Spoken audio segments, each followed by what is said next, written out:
All right, we'd like to welcome you to the board meeting of the Ojai Unified School District. And if you'd like to stand and join me in the Pledge of Allegiance.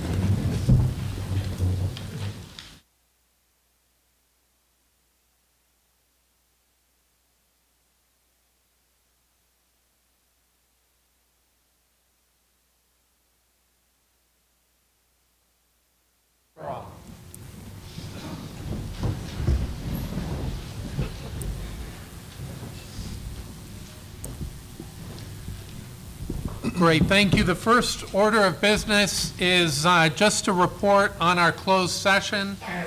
In our closed session, we're continuing our negotiations with regard to the district office property with the one bidder remaining from the RFP process who is still under consideration. No decision has been made, no action has been taken, and work on valuation, assessment, and financial vetting remains in progress. So it was a really exciting meeting. So continuing with this open session, I'm not aware of any emergency additions or modifications to the agenda.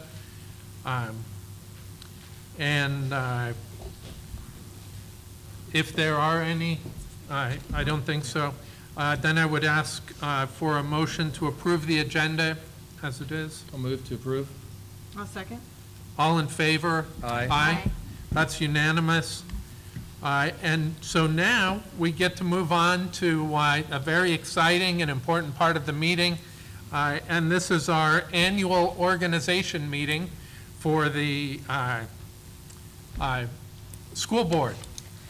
And the first item, I think, is about 12 months late, but that's the nomination of a new president.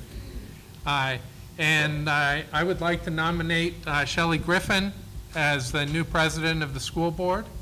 I'll second. All in favor? Aye. Aye. That's unanimous. So I would like to quickly change seats with Shelley, and she will take over for the rest of the meeting.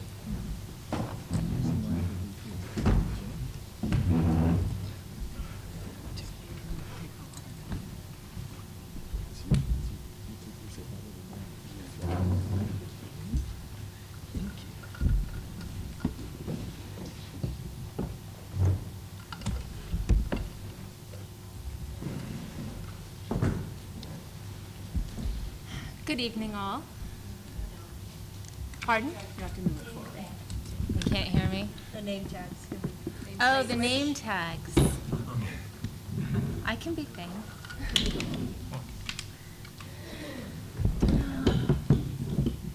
But the mic's close enough? Okay. So we're going to do this a few more times. Closer still? Okay. Maybe I don't need that.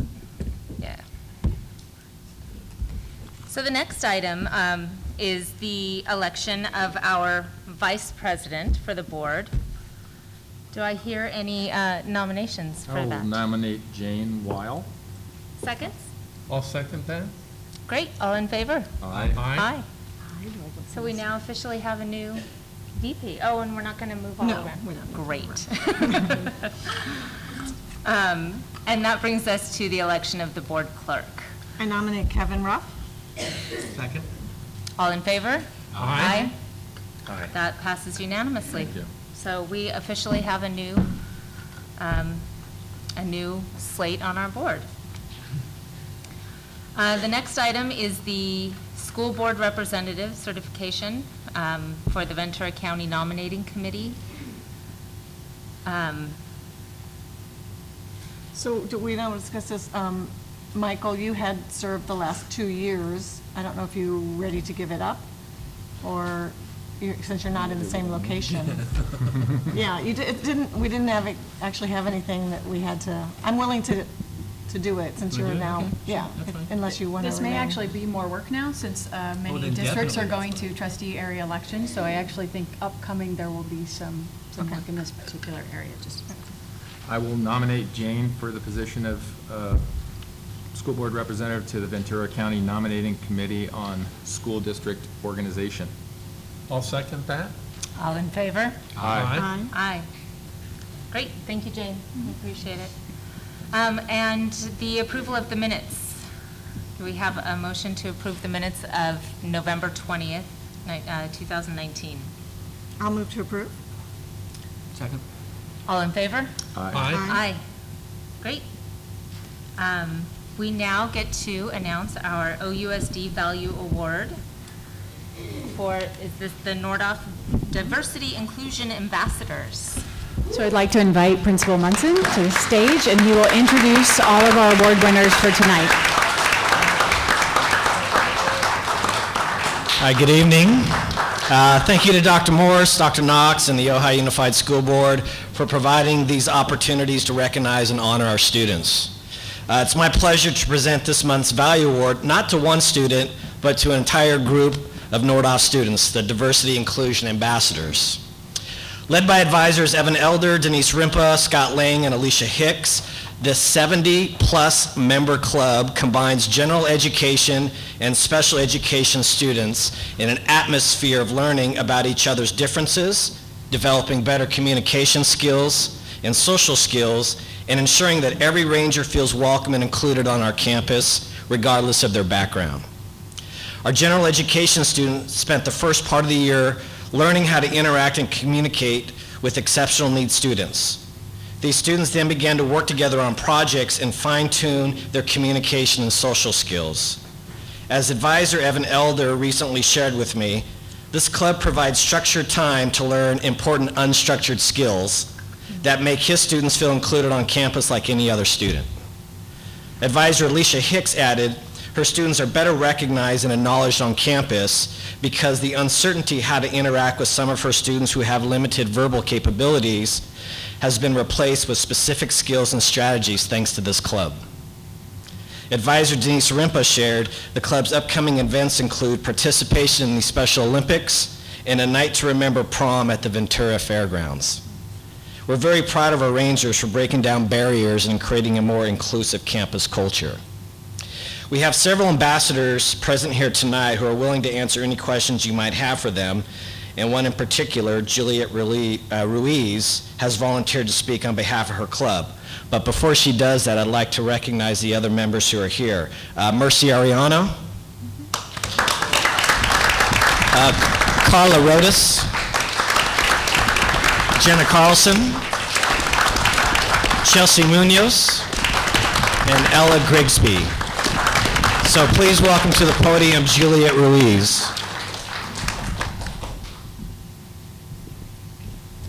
Hello, my name is Juliet Ruiz. I am a sophomore at Nordoff High School, obviously. The DIA Club is probably one of the best clubs at Nordoff this year. Not only does it show that we can work and have fun with a diverse group of people and have fun, but I feel that it has brought us closer as a school. For example, Dylan, I think his brother's here actually, is a freshman. I met him in 8th grade in the library. He's one of the best people I've ever met, always cracking jokes and putting a smile on people's face.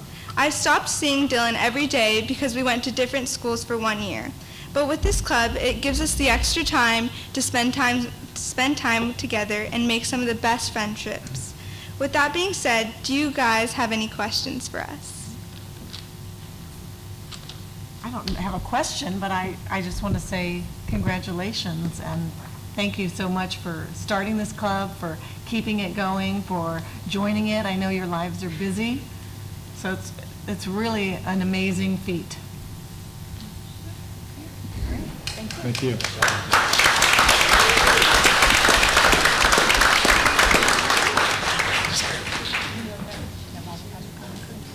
All right, here. So before we begin public comment tonight, I just want to clarify a couple of things. First of all, this part of public comment is for anyone who has general comments about anything that's not necessarily on the agenda. Although you may speak, there are a couple of comment cards from people who would like to speak on specific agenda items. Generally, we ask you to speak during that agenda time, but if you would like to speak now, please come up at that time too. And I also request, I'm really excited to have speakers. Public comment is really an important part of this whole democratic process. And so I request that the audience refrain from applause or from any kind of expression of their feelings about how the speakers are doing. We really want to create an environment where each speaker has the courage to come forth and tell us what they're thinking about, because that's why we're here, is to hear from each and every one of you. So I thank you for being polite, audience. And yeah, that was it. So we're going to begin with public comment, and I have a comment card from Shelley Rothermel.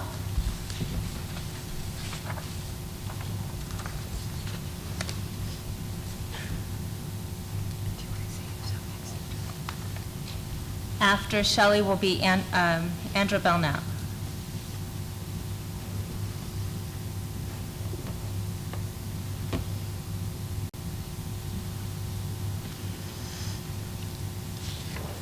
My name is Shelley Rothermel, and I am the proud mother of Dylan that was just mentioned earlier. So, anyway, I want to thank the board for the opportunity to speak and hopefully answer some questions for you may have. On November 5th, I spoke to the board to dispel some of the fears that teachers and principals were encouraging about the charter. Many accused the charter school of not being able to teach multi-age classrooms through a combination class, a burden all districts have at one time or another, including that of Ojai. I mentioned that Summit School has always had multi-age classrooms, except for the kindergarten class from 1986 to 1993, which was increased in size due to the inclusion of Mupu School District during that time, since Mupu did not have a kindergarten then. I speak through experience because my children attended those classes. I'm here to agree with everyone that combination classes do not work. I taught combo classes for multiple years. To give you an example of how a combo works, let's discuss math. In most combo classes, the teacher gives one grade individual work while she teaches math to the other grade. Then the teacher will flip the grades. She will teach this grade, the other grade, while that grade's doing work. What it means is that each grade gets 20 minutes of math instruction, and then there's 20 minutes left to help both grades. Math instruction is an hour daily, but with a combo class, each grade gets about 30 minutes only. Not enough for Common Core standards or differentiation. When I was given this last assignment of teaching a first-second class, I was determined there had to be a better way. I spent 6 weeks researching every educational portal I could find. Finally, I came upon the perfect method. It's called leveled classroom. A leveled classroom allows for full Common Core instruction. A leveled classroom allows for differentiation, and a leveled classroom allows for leadership opportunities. I know because I'm on my 4th year of teaching first and second in a leveled classroom. Let me explain the difference. Common Core math instruction for first and second is 1 hour per day. Math 1 NBTC .4 dictates that first grade should add within 100 in single digits plus a double digit and in multiples of 10. For second grade, Math NBT .B7 states that second grade should add within 1,000 in doubles and triple digits and in multiples of 10. These are two very similar Common Core standards. In a level classroom, mine, I draw a line down the board. I label one side first grade, I label the other side second grade. I teach both of those two standards simultaneously, involving the entire classroom. I write math problems on both sides of the board using grade appropriate problems. Students come up and work on each problem. The whole class is drawn into the discussion with comments of how the students completed the work, what would have been an easier way, what was correct, what was incorrect. After several problems together, I then write grade appropriate assignment on each side of the board, first and second, and the students go to work. The whole process took 20 minutes, which is exactly the same amount of time it should take for a single grade classroom. I then have Shelley, 40 minutes. Your 3 minutes is up. I want to just ask that you quickly come to your... All right, so the problem is not the multi-age classroom, the problem is the way you teach it. The California Teacher Association newsletter, June 2010, addresses the fact that there's still 12 one-room schoolhouses in California, 1 through 6th grades, which propose, and they have ensured that the teaching content of Common Core that the students are getting far excels that of a single grade. I even Thank you. have it for you, so thank you for that. Thank you very much. Andra?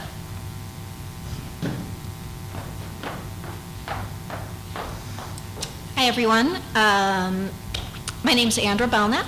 I am a graduate of Topatopa Elementary School, Matilaha Middle School now, and Nordoff Junior High School. I've worked with just about every single one of you in my former capacity as a local news reporter, and trust that you understand that I will make the following comments with all due respect to each of you and to your service to OUSD. I'd also like to make clear that I'm making these comments in my personal capacity.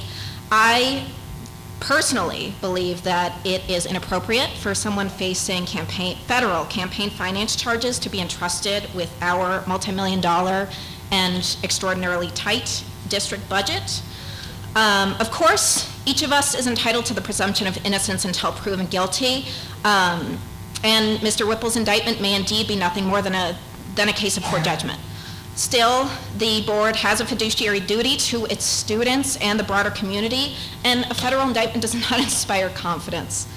To close, I'm just going to keep this short. I would like to quote the closing sentence of Mr. Whipple's statement to the Ojai Valley News on this matter. Quote, "I have not been provided with details of why accusations have been made, but my perception is that the courts are being used for political reasons, and unfortunately, I have become a victim of that," end quote. That sentence did not assuage my concerns, it exacerbated them, because that is, in fact, the very language that the President of the United States uses in an ongoing assault on the rule of law in this country. Statements that add to the perception that our legal system and federal law enforcement officers are using the courts for political reasons with no evidence to back up that claim are dangerous, they are corrosive to our legal system, and for me, they are unacceptable. And I hope you know I take no pleasure in making this statement, but I do think it's the right thing to do. Thank you. Thank you, Andra. I'm asking that you refrain from clapping. Thank you. The next speaker is Craig Andrews.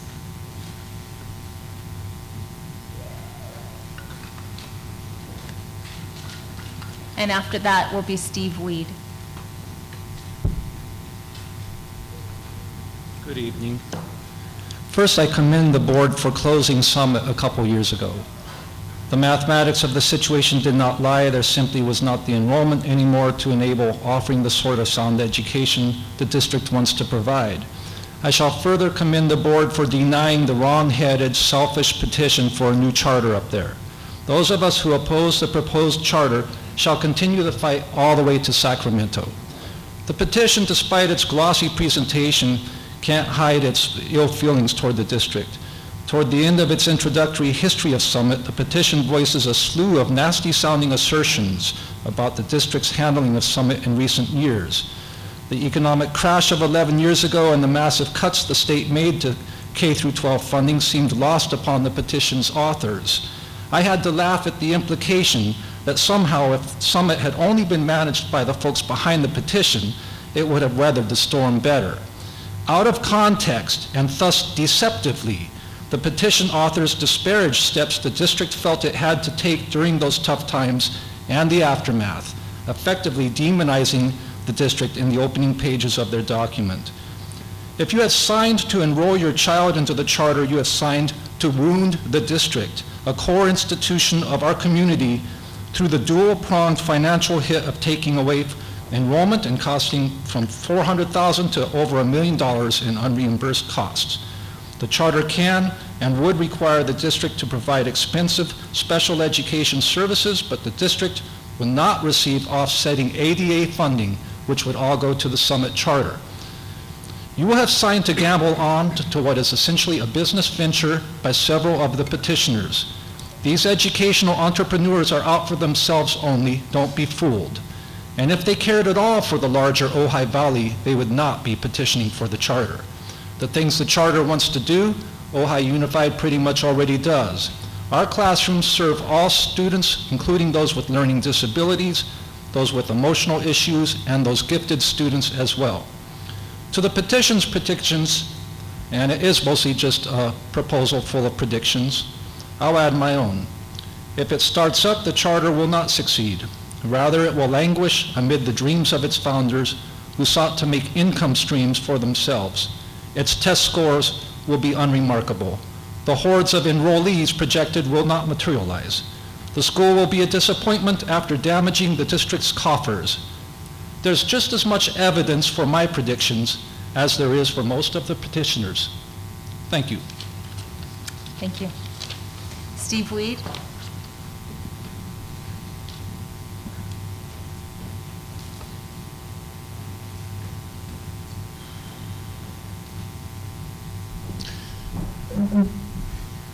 So it's occupational hazard of being tall. Hi.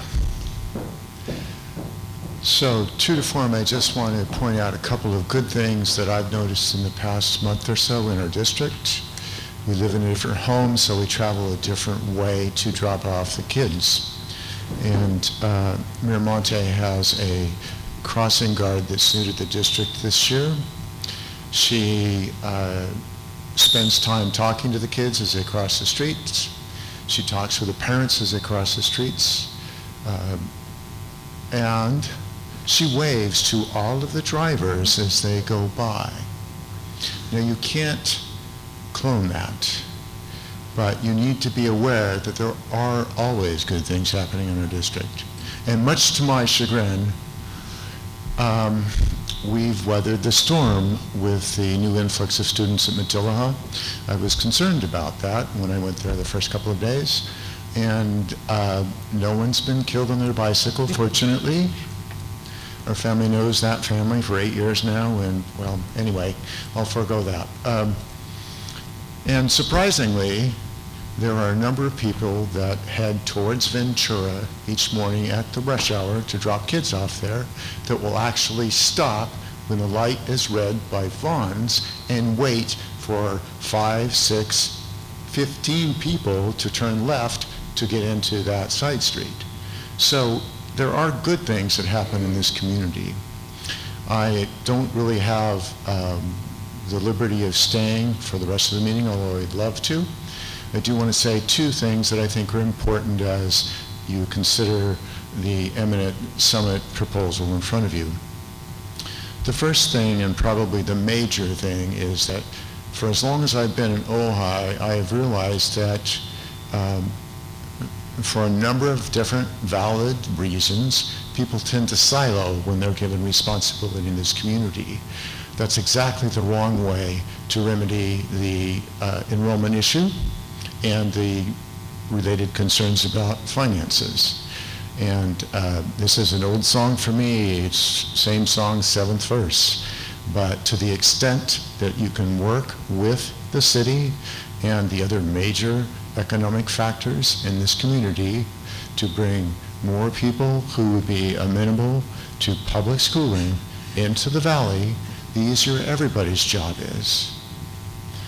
The second thing that I think is important in the short term is that as you consider this proposal, and it appears as if you made your decision, the thing that concerns me is that as you evaluated this, I know that if there were a public charter school, the administration would have more responsibilities and there'd be more time spent in coordinating that, especially at the start.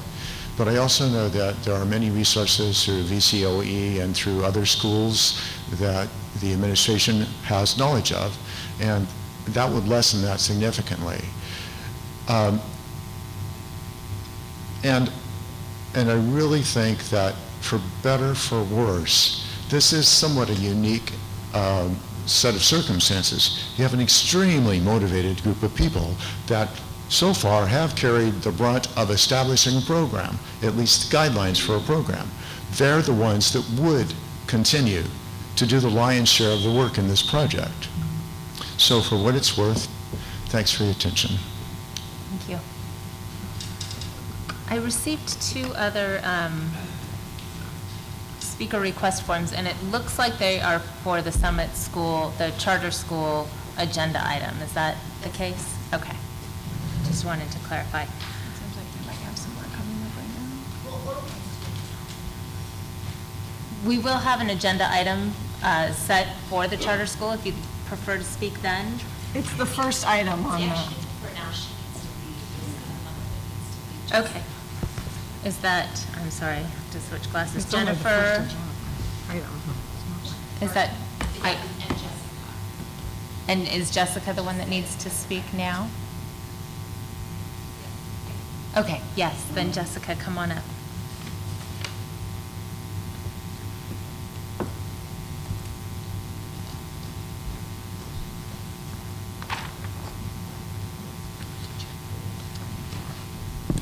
Hi, good evening. Thank you for the opportunity to speak tonight, and I'm a little nervous because this is kind of an intimidating situation. You guys are up here and I'm down here, but my name is Jessica Mendiola, and I am a resident of the Upper Ojai and a parent of 2 young children. I'm here to voice my support for Summit Charter School because I hear our community asking for an alternative, free public school option for our children.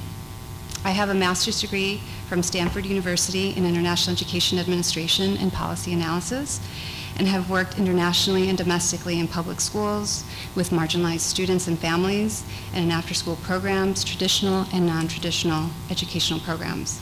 I moved to Ojai 4 years ago from Mexico, where I was born and raised, and I came here with a desire to participate and be fully engaged in my new community. I see a lot of wonderful work being done in our public schools, and I'm excited and encouraged by the new leadership in our school district. I see the efforts being taken to engage our communities, and I appreciate the communicated intention to ask and hear the voices of our parents and families and really listen to what they need. For that reason, I'm puzzled and discouraged when at least 105 parents who have actively stepped up and expressed their interest and desire for something new and different from our traditional schools in support of Summit Charter, and that request has been received with some hostility and suspicion by the same OUSD community that claims to be open to dialogue and innovative thinking. I believe that our Engage to Impact events were open invitations to encourage these kind of thoughtful discussions about the needs and desires of our families. I was really surprised and saddened by what I heard from the last local hearing and the manner by which some folks communicated their positions. Despite the great efforts of our district, we cannot deny the fact that none of the schools are meeting state standards. With the sole exception of Nordhoff in English, all of our schools are below academic standards. And this is a great problem, one without an easy solution. I am constantly speaking with friends and fellow parents about our schools, and it's clear to me that in the 4 years that I've lived in Ojai, public schools are simply not a consideration for many, many people here. Folks are either moving to Oakview or Ventura to have greater options, or they're working their tails off so that they can afford the crazy tuition rates of our local private schools. Summit Charter would provide families with another option for a free local public school to send their children to. Summit Charter has the potential to reinvigorate our school district by bringing new families who are currently enrolled in private schools because it promises something different. It has the potential to bring in families from other communities such as Santa Paula, Oakview, and Ventura. And yes, perhaps also attract some families who would transfer from the local school district. But that would be their right to do so. And if we all claim to have our students' best interests at heart, we will encourage and support those decisions. Jessica, I thank you very much for your comments, but your 3 minutes is up. Okay. I just want to say that I also believe in multi-age classrooms. My daughter is currently at a local preschool, and she's thriving there.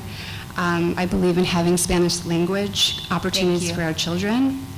Jessica, thank you. I'm going to stop you there. Your time is up, but thank you for your comments. I appreciate it. Thank you. And I ask that we hold the applause. Thank you. And you would like to speak now as well? Okay. Jennifer? Hello, my name is Jennifer Marcaccini, and I know I kind of want to turn it so I'm also speaking to the actual audience, the community here, but I am speaking on behalf of Summit Charter School. I also spoke during the last meeting in November, and I really appreciate the opportunity to be able to do so and represent myself as a parent here as part of this. And I just want to start by saying, as I did before, I really believe in the unity within community. and have so many also very positive things to say about the public school systems here in Ojai. But I do have two daughters, one 6 and one 4, and they are currently enrolled in private school. And we would continue down that path for some different reasons. However, when I heard of the opportunity of Summit Charter School and some of the more progressive options that it would bring, we also live on the east end of Ojai, so it is convenient for us, the upper Ojai area, to be able to go, and the environmental pieces. And we do also are big believers in the multi-age classroom, although I know it also could come with a lot of learning curves.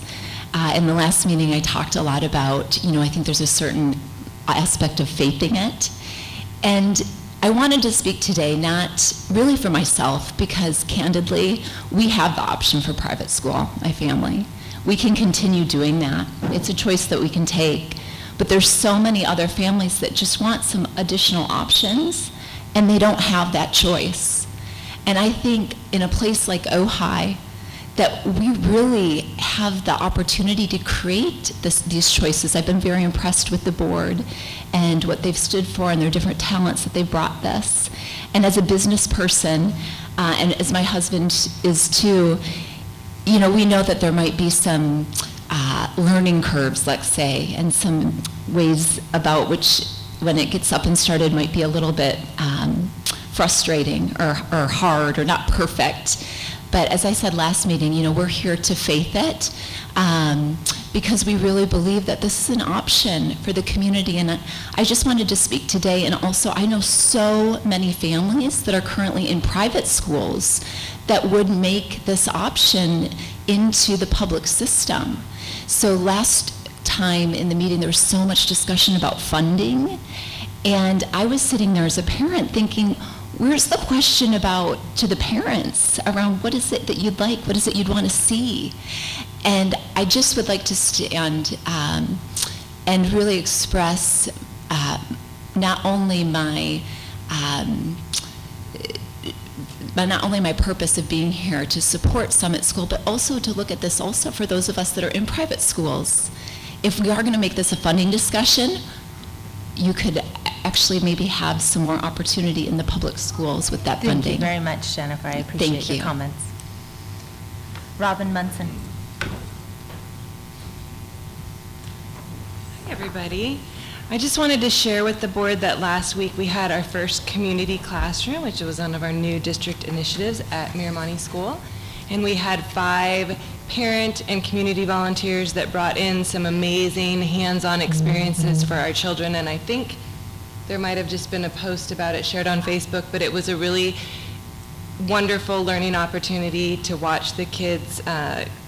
Andy was there with instruments from all over the world, and he had these great opportunities for kids to rotate through the room, and some Native American songs and dance, and it was really wonderful. So I hope that more people can join us so we can continue this throughout the district. But it was a great opportunity, and I feel really proud of what we were able to accomplish that day. So I look forward to duplicating that at our other schools. So next one, hopefully you guys can stop by and see it in action, because it was really special. So thank you. Please let us know when those take place. Yes. Thank you. That, I believe, concludes our public comments, just our open public comments. I saved the others for the specific agenda item. So I do have some for the agenda item. Next, we have our union president's comments. Nope, our student advisory. Oh, I'm sorry, Ethan, I'm so sorry. Our Student Advisory Council, Ethan Joseph, is here with us tonight. So Ethan is we have 6 students from Nordhoff who are part of our Student Advisory Council, and you've seen them rotate through. So this is his first time up here, but he has been in the audience, and he has been part of our Student Advisory Council meetings. So he's just going to talk about the meeting we had this past Monday and what they've been doing. So just this past Monday, so we were talking about sort of how to get students of the school more involved with this program, and then by proxy the school board. So it was talking with the leadership, student leadership, as to try to coordinate things a little more smoothly. And yeah, so. And you had your first meeting during seminar with that group, right? Yeah. So, yeah, we hope that we can try, because a lot of students probably are not too aware of the organization right now, so we're trying to see if we can get more involvement on that front. Thanks. And in terms of, we discussed tonight's agenda, and there was the student plans, or single plan for student achievement. Do you want to just touch on what we talked about? Do you remember? We're trying to get some student for next year. Want me to say it? So, on tonight's agenda, we have single plans for student achievement, and Nordhoff has theirs. And this group expressed interest in participating in that in the future, so that next year's plan also has student input. They might already have that. I was not aware of that, and they weren't, as a group of 5 students. So it'd be really exciting for them to be a part of that process, if it's possible. It's okay. I think that was it, unless there's something else you wanted to talk about. Great, thank you so much, Ethan. I appreciate your coming. We appreciate you coming. Thanks, Ethan. And if you have homework you need to get to, or if you would like to stay through Party. this long meeting, then you're welcome to do either.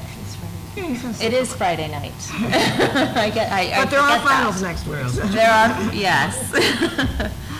So now we move on to our union president comments. We are going to invite each of the union presidents up. First will be Chuck, and we're asking that they limit their comments for tonight's meeting to about 5 minutes or so. But Chuck, you're welcome to come up and get us started. School Board, I want to thank you, and I want to appreciate and say my appreciation that you've accommodated for the people to be here for such a difficult issue. I made comments last month, and I will reinforce that, is that the first part of respect is being able to listen. You've continually shown that effort, and I give thanks. The CSEA membership, our role here in this district is to support the teachers. The dynamic of what these teachers do is on a daily basis. What we do is classified as on a daily basis. Respect is what makes this work. That you've given the folks the time, our employees, and I've given the examples of how the listening has come through, that is what's going to make this work. Whether it's the money or no money, the dynamic of what public education is not fully understood until they're in your position or they work here. And that, let me give an example. You know I like trees. We've had many trees fail, and some trees we've taken down on purpose to reduce the liabilities. We have many trees that have been planted. We, as CSEA, encourage the community to be involved. It does get frustrating for the amount of time it takes things to be approved, for the amount of time it takes for things to happen. I am grateful that trees are being planted in October and November instead of April and May. The success is going to happen. So progress does happen. And with respect for the community who has been quite involved with our schools, I give thanks. We are all working together to make this happen. And I want to acknowledge you, the board, for your big ear to listen to all the dynamics of what happens. It's unfortunate, the planting of trees on top of sewer lines. I have 4 different schools, but that's part of the dynamic that I get to deal with. So we're not saying no, we're saying let's work together. And for the most part, we do. So the charter school, the CSEA understands charter schools from the 80s. The whole idea of vouchers and what that meant with the huge school district that we have south of us. Okay. This is not that. You guys have ears, and I just want to acknowledge that. So CSEA's position with charter schools is the idea of accountability. And in my review of the comments that you've put forward, you're addressing that, because that is a dynamic that's not easily understood until you're in your position. Thank you for your work, looking at what was presented and listening, because we are a community. Thomas Fire is only 2 years out, but what an experience, and we showed what kind of community we are, and we will go forward. So CSEA thanks you. Thank you, Chuck. And now we have our OFT president, Angie Janassi.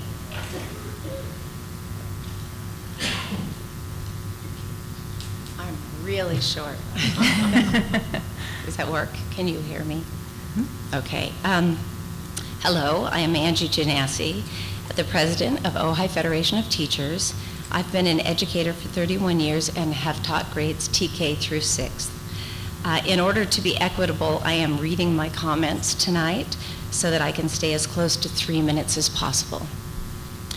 I don't read very well with that. I get all shaky, so bear with me. I have spoken about the charter school at each meeting for the last few months, and I have to say, no matter what you decide tonight, I'm ready for this to be over, as I believe we all are. The charter petition has created an enormous amount of stress for our school community and has polarized our parent groups. For the educators of Ojai Unified, this has been difficult. We are in the business not only of educating children, but working with parents. We've developed relationships with families, and we don't want to see our community pulled apart. OFT has never been against the people who were trying to get a school back in their community, nor have we been against the petitioners themselves. We do, however, oppose the petition. I believe that because teachers work so hard to develop relationships with the students they teach and their families, people forget that we are professionals. I think it is important to note that the majority of teachers in Ojai have advanced degrees and take what they do seriously. We care about kids, but we also care about the profession of education. As has been pointed out at previous meetings, the petition set forth before the school board has proposed to educate students in such a way to be unrealistic and unattainable. I want to emphasize a few of the issues we feel strongly about. Multi-age classrooms without proper support are unlikely to educate children at the success rate proposed in the petition. Inadequate intervention for children needing behavior, language, and academic support is unrealistic. No real plan for addressing the language acquisition needs for English language learners is unacceptable. And inadequate pay in order to hire both experienced teachers and instructional aides that would be needed to get anywhere close to accomplishing the proposed plan is unacceptable as well. Finally, I think it's important for both the school board and the public to understand that teachers don't stand and speak in front of the board or the public easily. And when they do, you can be sure they are speaking about something they feel passionate about. They don't want their class sizes to increase or the support they receive to educate the children of our district to diminish. The members of OFT came to the last meeting not just to speak for themselves, but to speak in defense of their students and the families that are part of Ojai Unified. Thank you. Thank you, Angie. We now move to the superintendent's report. Thank you. I will be fairly quick. I want to just highlight a couple of things that are going on. I have to, my microphone is in between these two tables here. First, I want to talk a little bit about the listening tour that I've been on recently. I call it Soup with a Soup. So I have been having lunch at every school this week, and I have a couple more scheduled next week. And what's come out of that I really want to tell you is we have amazing staff. I have lunch every day with our classified folks, our certificated folks. They are so passionate about our kids, and they have so many good ideas for the future. So I'm really excited to talk to them and bring some of those ideas to light and to you in future meetings. We have some work going on in the grant fund. We just received a $10,000 grant for our family fund, which we're very excited about. An additional $10,000 for plant-based training for our nutrition services workers. over the summer, and a $5,000 grant from the Arts Council for a removable mural at A Place to Grow. So we're excited to see those things coming in the future. A quick update on Family Fund. Since our bike giveaway that we brought to you a few months ago, we've been able to give away 10 computers to high school families that were e-wasted but still working, just not in line with the current computers that we're using. We had a winter clothing drive and giveaway, and last weekend we gave away 35 coats to families. We have, thanks to Alan and our bond manager, we have some Christmas bikes, brand new Christmas bikes that are going out to a few families, which we're very excited about. And we have some lice kits donated to families so that they can return to school quicker if they can't afford the treatment for lice. We are also working on bringing student voice. We've been really working on reaching out to all of our stakeholder groups, and so we have new surveys going out to our students around kind of the middle part of our vision. So what does it feel like to be here? People are kind, people care about me, my school feels nice. So we have a little survey. Our elementaries are doing it now. They're great. I've been seeing the responses as they come in. Mostly they want seesaws and teeter-totters and a pool and some other things, but that seems to be, those are the big items. Our middle school and high school students will do their survey after the break, and our goal is for the students' classes to do their own analysis, so maybe the Student Advisory Council and the leadership team can do an analysis, and the students will put together a student panel to present the results on the survey to teachers at a faculty meeting. And we think that will be really great to have teachers talking to students specifically about their needs. So we look forward to also sharing those results with you. That's it for now. Great, thank you. I love student feedback. I'm excited about that. We move now to 6A, which is the charter school petition. And before I move into public comments, and perhaps I should have done this earlier, I didn't realize how many people were already going to have spoken on the charter, but I wanted to read from Ed Code just exactly what the school board can make a decision on the charter, what criterion we can base our decision on. Pursuant to Education Code Section 47605B, the governing board of a school district shall not deny a petition for the establishment of a charter school unless it is not satisfied that granting the charter is consistent with sound educational practice and it makes written factual findings specific to the particular petition, setting forth specific facts to support one or more of the following findings. 1, the petition presents an unsound educational program for the pupils to be enrolled in the school. 2, the petitioners are demonstrably unlikely to successfully implement the program set forth in the petition. 3, the petition does not include the required number of signatures. 4, the petition does not contain required non-discrimination and enrollment affirmations. 5, the petition does not contain reasonably comprehensive descriptions of 15 required elements. And 6, the petition does not contain a declaration of whether or not the charter school shall be deemed the exclusive public school employer of the employees of the charter school for purposes of the Educational Employment Relations Act of Division 4 of Title I of the Government Code. So the reason that I wanted to read that is so that we're all on the same page as we have public speakers. I know this is a very emotionally charged topic, and we all want to speak from that emotion, but I wanted the audience to understand that the school board can only make a decision based on these criterion. And so I would invite you to speak to us, but understand what parameters we can make this decision on. First speaker is Kimberly Rivers.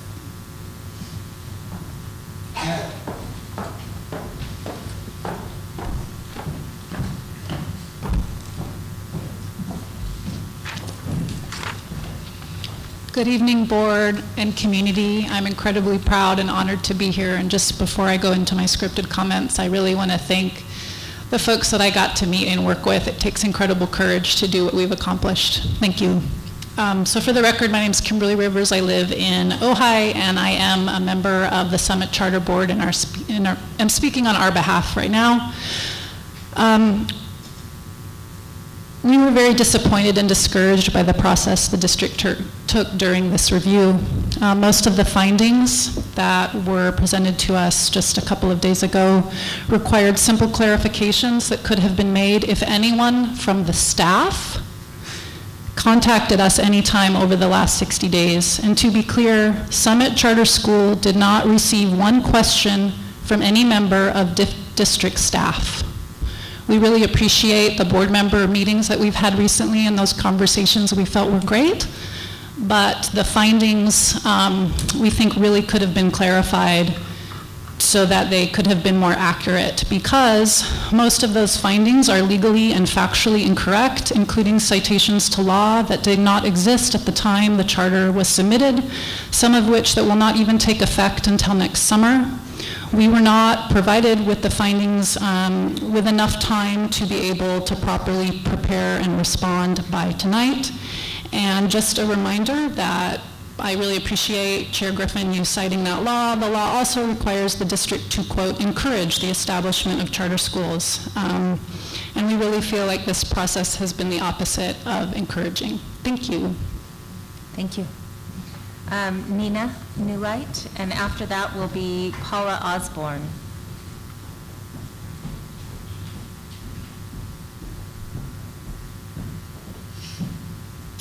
Good evening, board. Good evening, community members.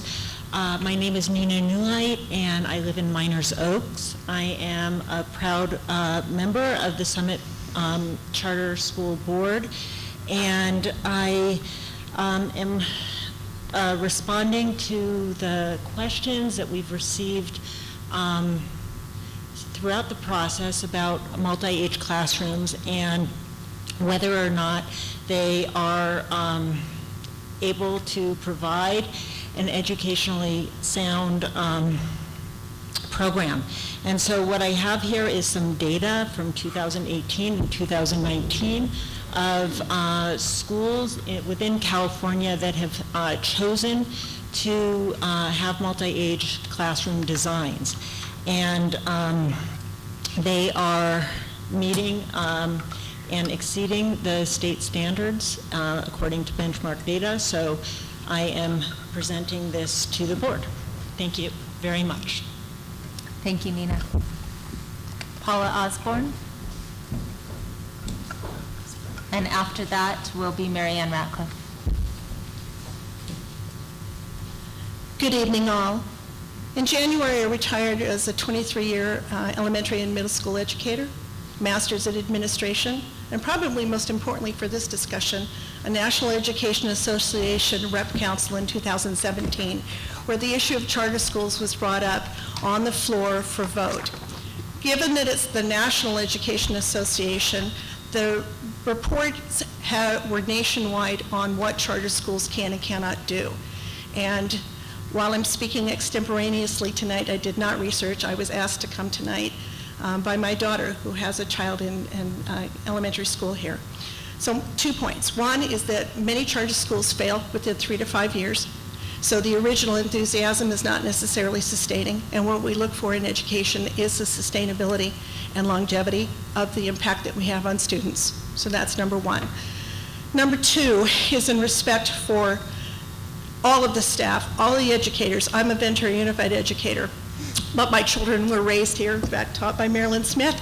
And I've volunteered as a PTA in Topa Elementary. What I would like to say is that I would encourage anybody in education to continue to enforce a concept of letting people know what the difference is between my 40-something children's education and what my granddaughter is now going through. So as an educator in elementary, first, second, primarily, my students were asked to learn about 60 words, read about 60 words per minute, and to know, coming out of kindergarten, about 20 sight words, which we knew we reinforced as educators in first grade. My granddaughter now is being asked at 5.5, she won't be 6 until March, to know 80 words. I don't know that the public is well informed that the standards have increased in rigor with well-intentioned people looking at it. However, the rigor is at least 12 to 15 months reduced So what is now first grade education was in fact third grade education. So unless we inform the public, we are not failing. Our bar has been changed.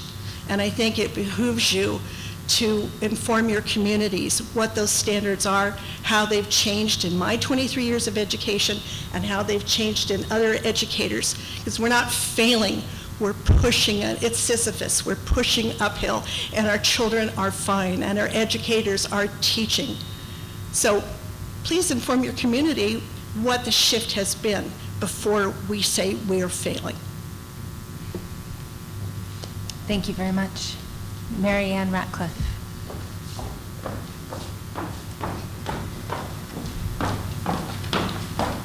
Good evening. I think you know why we're all here.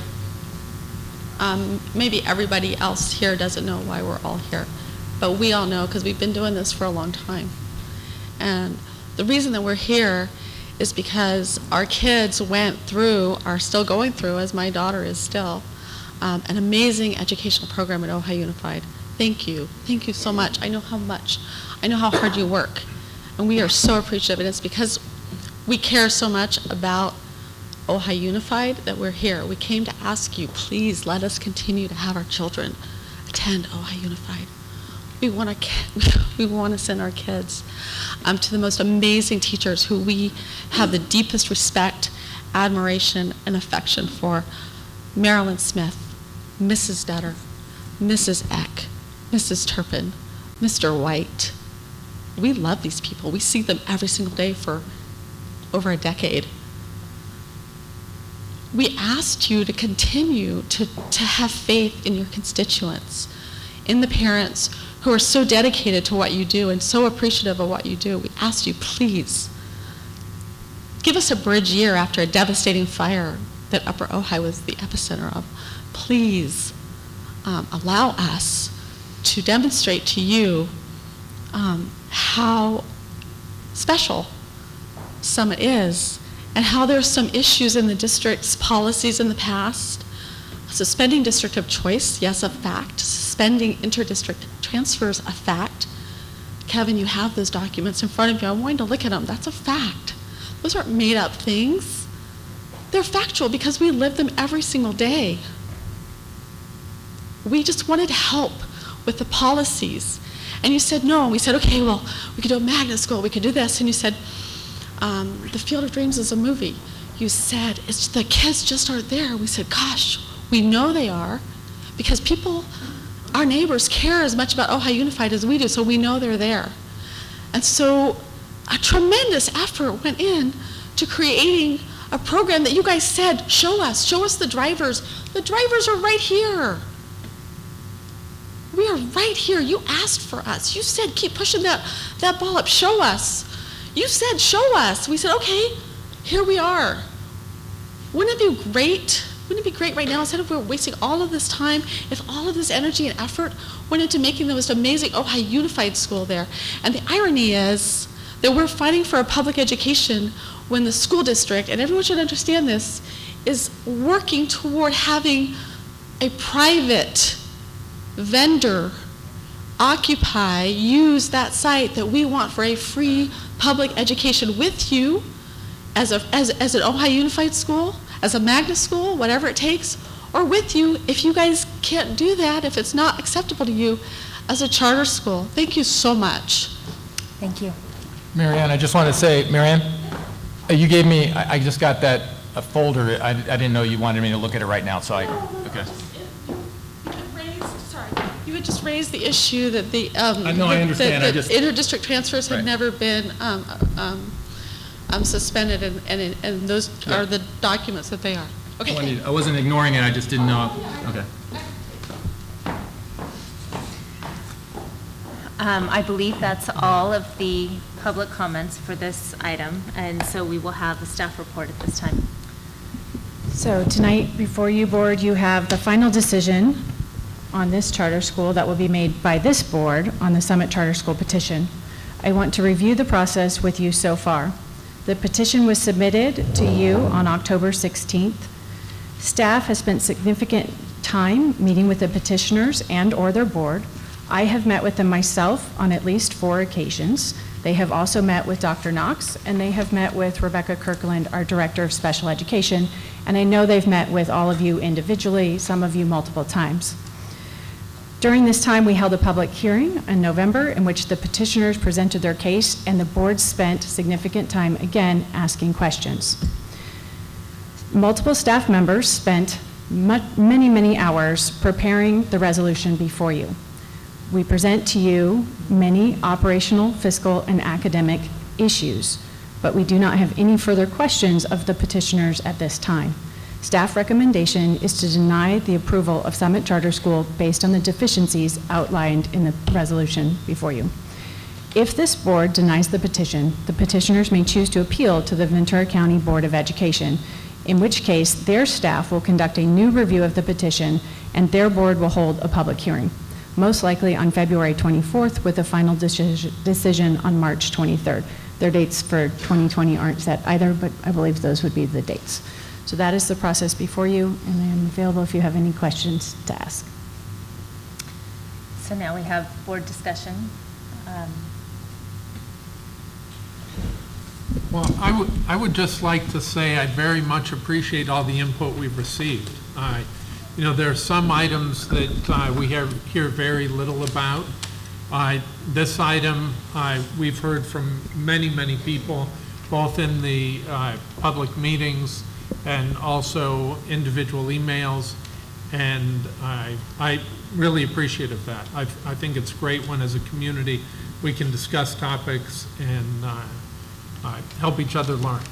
So, thank you.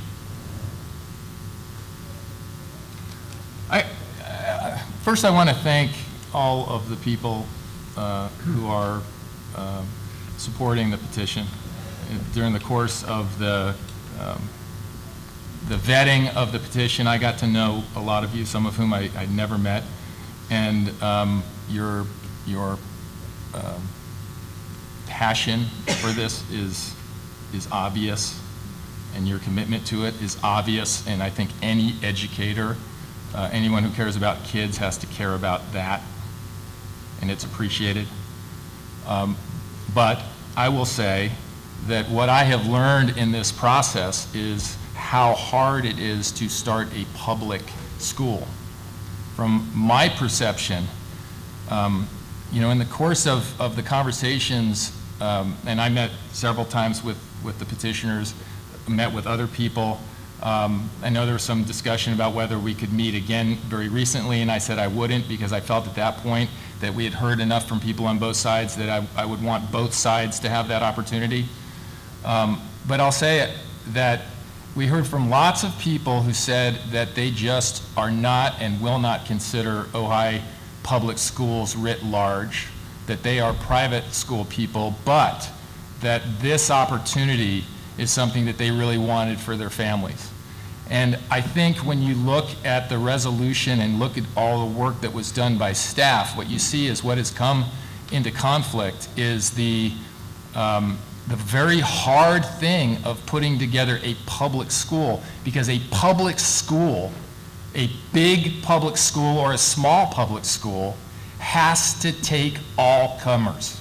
You cannot presume that you're going to get a bunch of super motivated people. You cannot presume that you're going to get only 12 people in one class and exactly 12 in the next class. You can't make those assumptions. Instead, you have to have redundancies and backups and people to support and people to do the work on all of those necessary things that mean teaching every kid, the kid who's totally distracted, the kid who doesn't want to pay attention, the kid who's even, you know, defiant, etc. And in the course of reading the resolution, that's what stood out to me as a person who's never tried to start a school, is how hard it is to try to start a public school, what public school offers that is so distinct. I would agree with you, Kevin, that the provisions that are required are very complex. But I would like to applaud you all for the hard work, especially, you know, your passion. Actually, having met all of you, you're lovely people. And that's heartening to me that our valley, as I knew already, has wonderful people in it. I am disheartened that as a community, we have started to maybe attack each other, attack Rock Tree Sky, attack our staff, or if you felt attacked or not maybe engaged in the way you wish to be engaged. That's disheartening for me. However, I think, Shelley, I appreciate your reading that at the beginning, because when I heard from people, I would write back to them, thank you for writing. It's important to hear how you feel, but your feelings only can direct me to look for items in the petition that speak to your feelings. So if you have something to say that can help me find questions based on pedagogy or based on the presentation of the petition, that's what I'll look at. I did not keep track of, well, I had 10 people for and 10 people against today. I didn't do that, because that's not my job. It's certainly my job to hear, and it's certainly been something that I've had trouble sleeping for several weeks. It's hard to hear from people emotionally how you're feeling. But I think what I appreciate about our staff is that they were able to answer our questions and to look at the pieces of the petition that I am not an expert in. I don't have a master's in education and administration and all that. But I do have contacts outside of our district, and often that are in education that I haven't met you, but I appreciate people from other areas, and I ask their opinions as well, because I wanted my view to be broader than just what I would hear from our staff. So that's all my thoughts.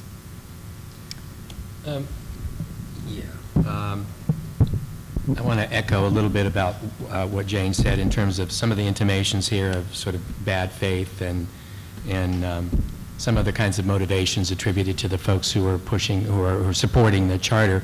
I don't see that. It's not been my experience. I've had extensive conversations with them. I've been very challenging with them.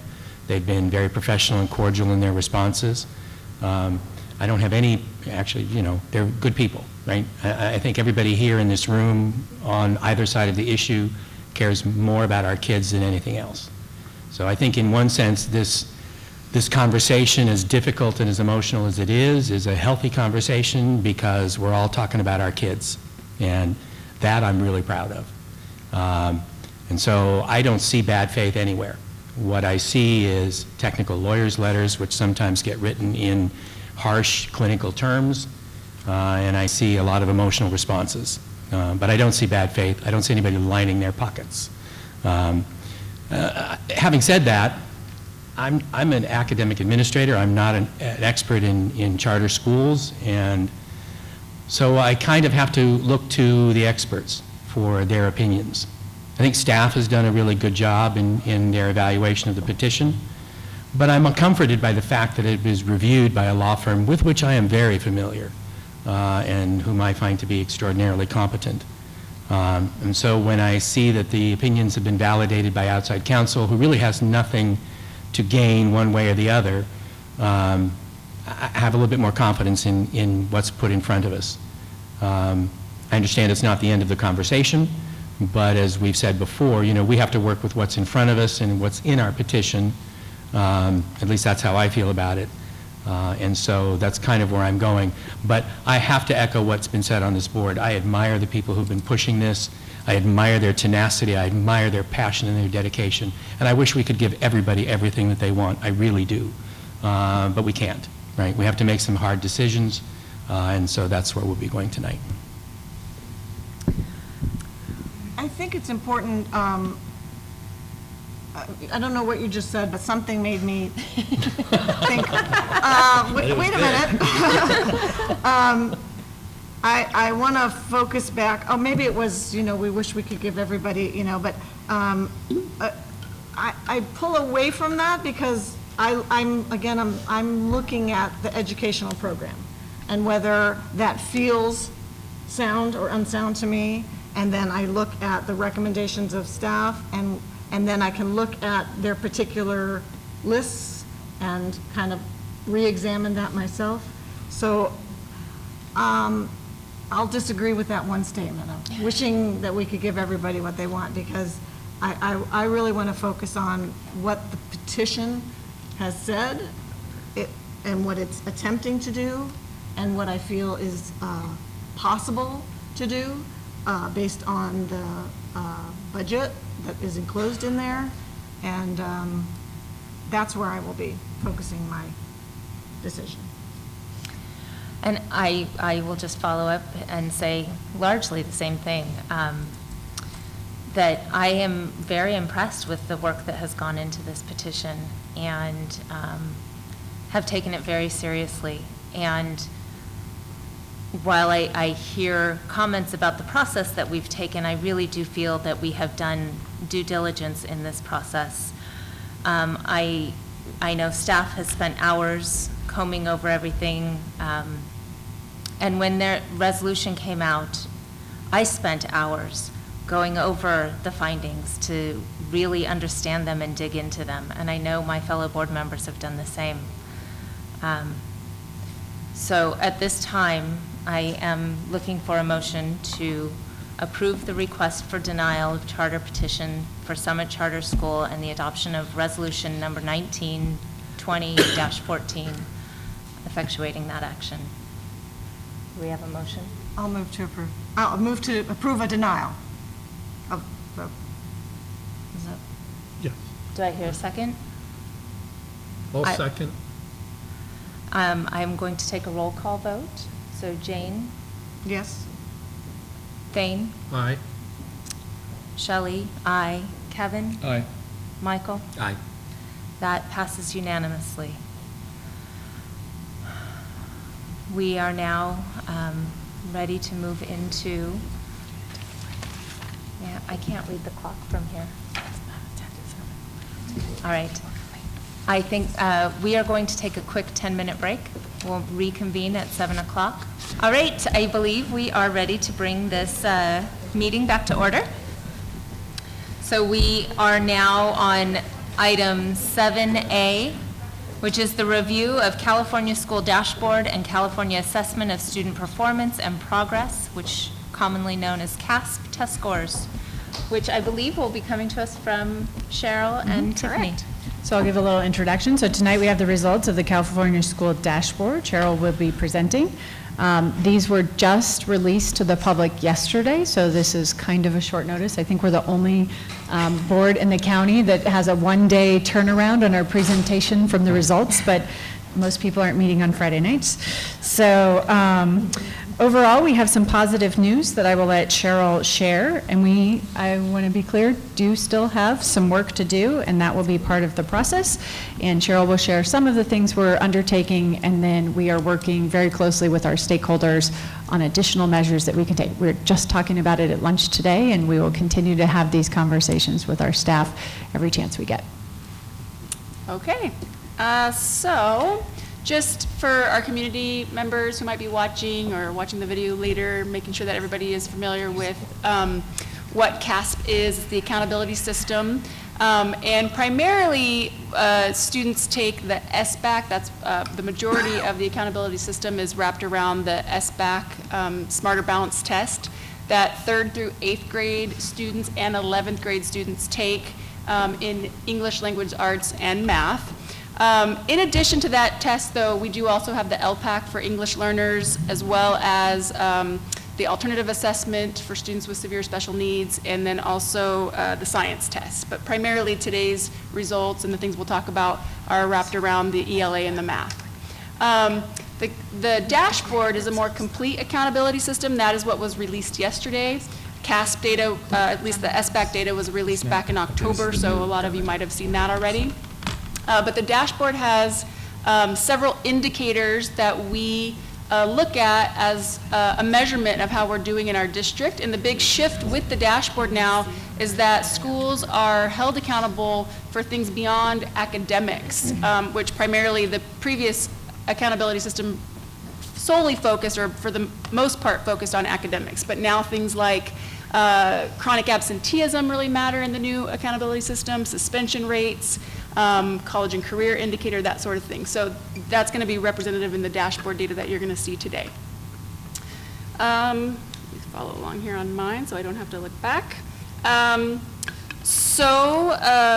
I was saying, annually the students take this test in those grades I mentioned.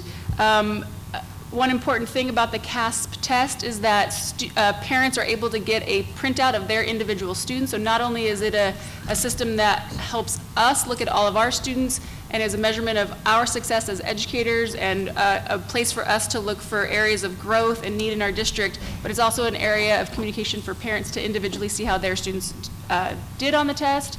They can access those reports through the parent portal, and if any parent needs information on how to do that, they can contact their school site. So I think that's mostly that. So when it comes to the SBAC specifically on the ELA and math, we slightly decreased in our English language arts scores and slightly increased in math. And I do say slightly because these really aren't very significant shifts in numbers. So the way this would kind of feel is that we pretty much stayed the same, and you can see that as the way it's translated onto the dashboard. So the dashboard takes the SBAC scores and then puts them into these meters looking at both status and change, or I should say gauges, they're gauges. So the status and change, meaning how well our kids performed, the status, and whether or not they moved in the right direction, so to speak. So if they did a little bit better, then that helps us get a better color on the gauge. If they did a little worse, then that can make our gauge go down a bit. So again, what you'll see is that we mostly stayed the same, staying in the orange gauge, which is where we were last year as a district.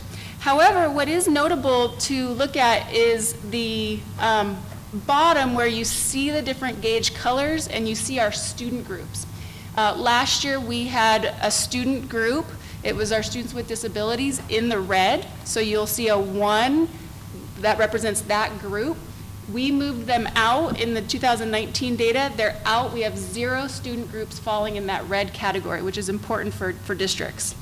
We also moved a student group into higher levels. So we now have a student group into the blue level, you can see, for language arts, and then into the green level with math. So we're always looking to push all of our students up, but when we're looking at equity and our student groups and watching the achievement gap between groups, we're always looking to make sure that we're making sure that we're watching all of our groups.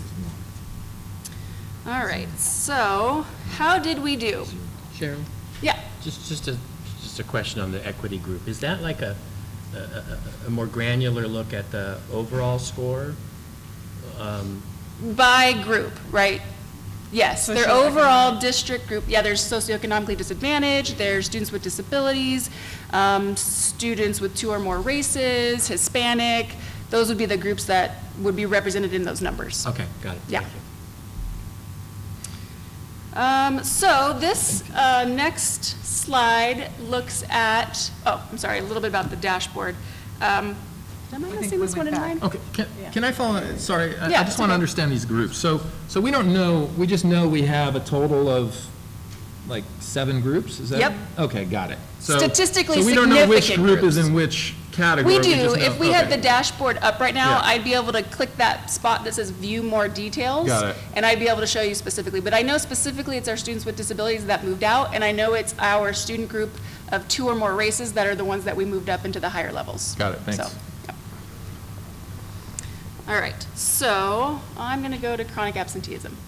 So as a district, this is where we made our most significant growth as a whole district. We had a big campaign last year called Roll Call. We were really proud of the results with as much growth as we had with having our students attend school more often. And chronic absenteeism is a certain definition. It means that a student has missed more than 10% of the school year. And it doesn't matter if it's illness or an excused reason, or truancy, or any reason. It doesn't matter. If the student missed 18 days or more in a 180-day school year, then they're considered chronically absent. And it's a goal of ours to keep kids in school because we know, and certainly statistics and research show that the more they're at school, the more they're going to learn. And it does play a big part in us understanding our school culture. We're striving to understand why students miss school. We're trying to solve problems in our schools to help make sure that kids feel good about being at school and want to be there.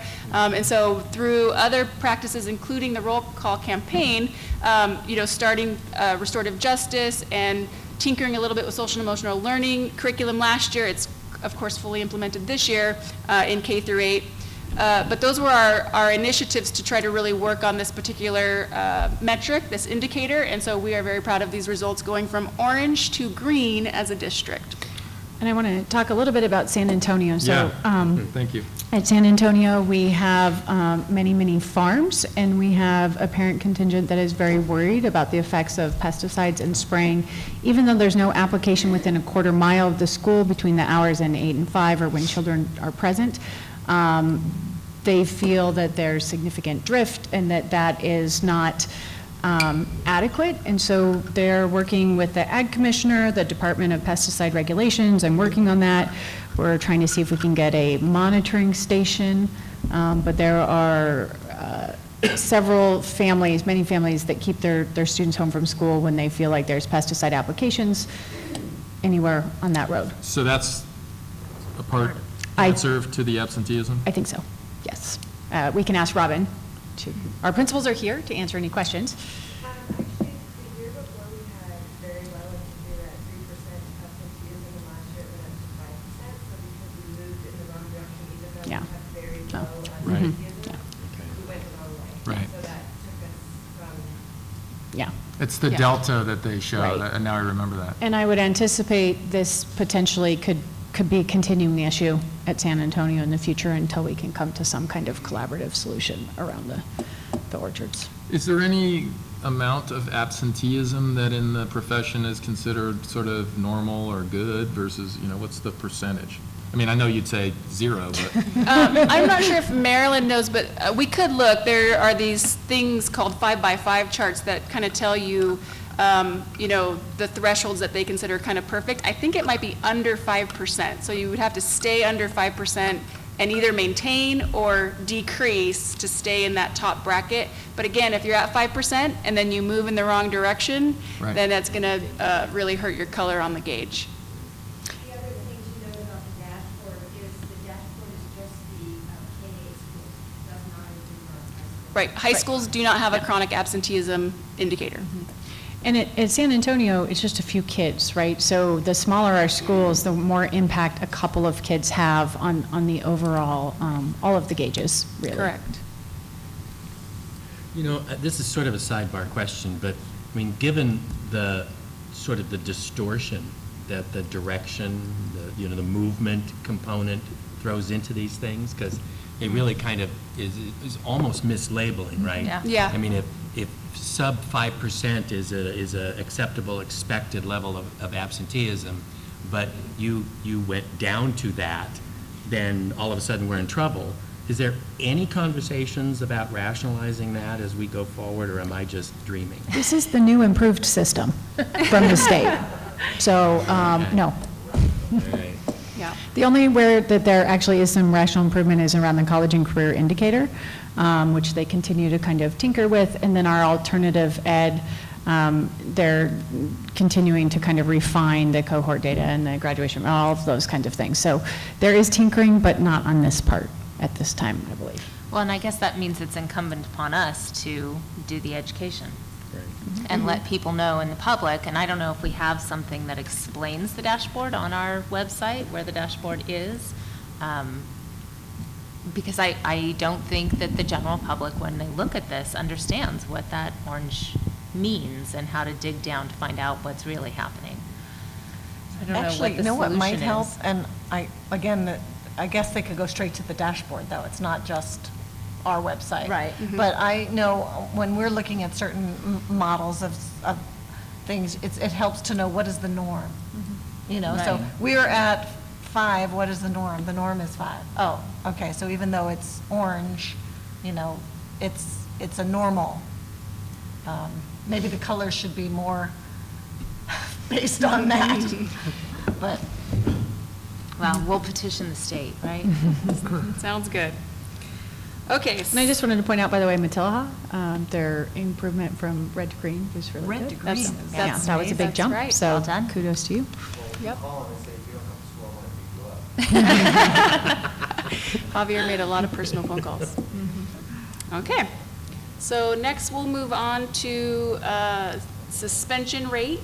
So again, this is one where change really affects the color on the gauge. I believe our district is at 3.3% for our suspension rate. Again, the way suspension rate is calculated, it's not, if a student gets suspended 10 times in a year, it doesn't count 10 times against us. Any student that gets suspended at least one time or 10 times, it's that student that's sort of counted against us in our percentages. So 3.3% of students were suspended. It's not a very super high rate, but unfortunately we increased as a district by 0.3%. And that caused us to stay in the orange as far as a district. And if you remember, we presented our suspension data a few months ago, and we talked a little bit, Nordhoff, we are, like most districts and schools, continuing to deal with vaping and kind of the vaping issues and just a variety of things, but it's a very minor change in all schools. And I want to say, as a district, we really started to shift our philosophy around suspension mid-year last year. We've looked at a lot of programming this year so that we can avoid suspension, including a vape education program that when a student is caught, the next day they actually come to school, they're not suspended, and they get on this online program, and it's a pretty rigorous online program. I think it's several hours where they learn about the dangers of vaping. So we have hit the ground running this year to really hit the suspension rate piece hard with intervention so that we can avoid suspending students from school. But even though our district stayed the same as far as the orange color, 4 out of 7 schools did decrease their suspension rate. And so you can see that with the down arrows, the schools that were able to decrease. Miners Oaks had the most significant decrease from red in 2018 to green in 2019. Good job. Any questions on suspension rate? Okay, so moving to ELA, again, as a district, if you might recall the slide before, essentially we maintained our overall ELA status, even though we did go down a little bit in the percentage of students that met or exceeded.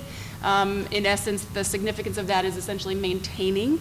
We still have a lot of work to do in this area. It's our continued effort through lots of different initiatives, which we'll talk about in a minute, but I sort of, this to me is the 2 to 3 year process. You know, I think when we work on chronic absenteeism and suspension rate, we can do some quick things easily and see some change quickly.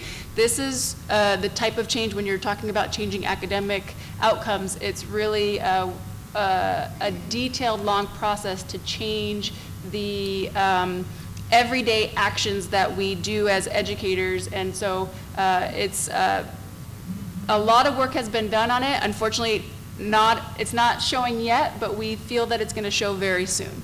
2 out of 6 schools, however, did perform better on ELA. So you can see Matilaha and Miners Oaks there improved. 2 remained the same, and then 2 decreased. So we continue to hit this ELA issue very hard with a lot of PLC work, collaborative team meetings, new curriculum that we're piloting this year, and we believe you'll see changes in the near future. Any questions on ELA? So actually it says 2 of 6, but 3 of them are yellow.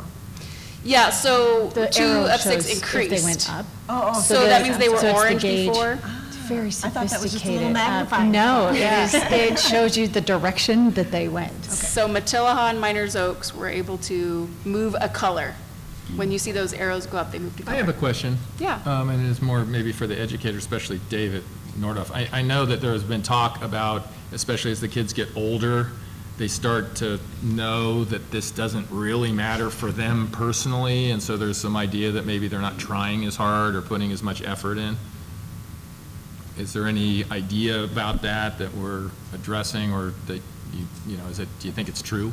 Well, I mean, I think inherently, yeah, there are some limitations to motivation of the test, and unlike other assessments that might impact their grading class, graduation requirements. Yeah, many students are smart enough to know that the impact on them personally. However, there are some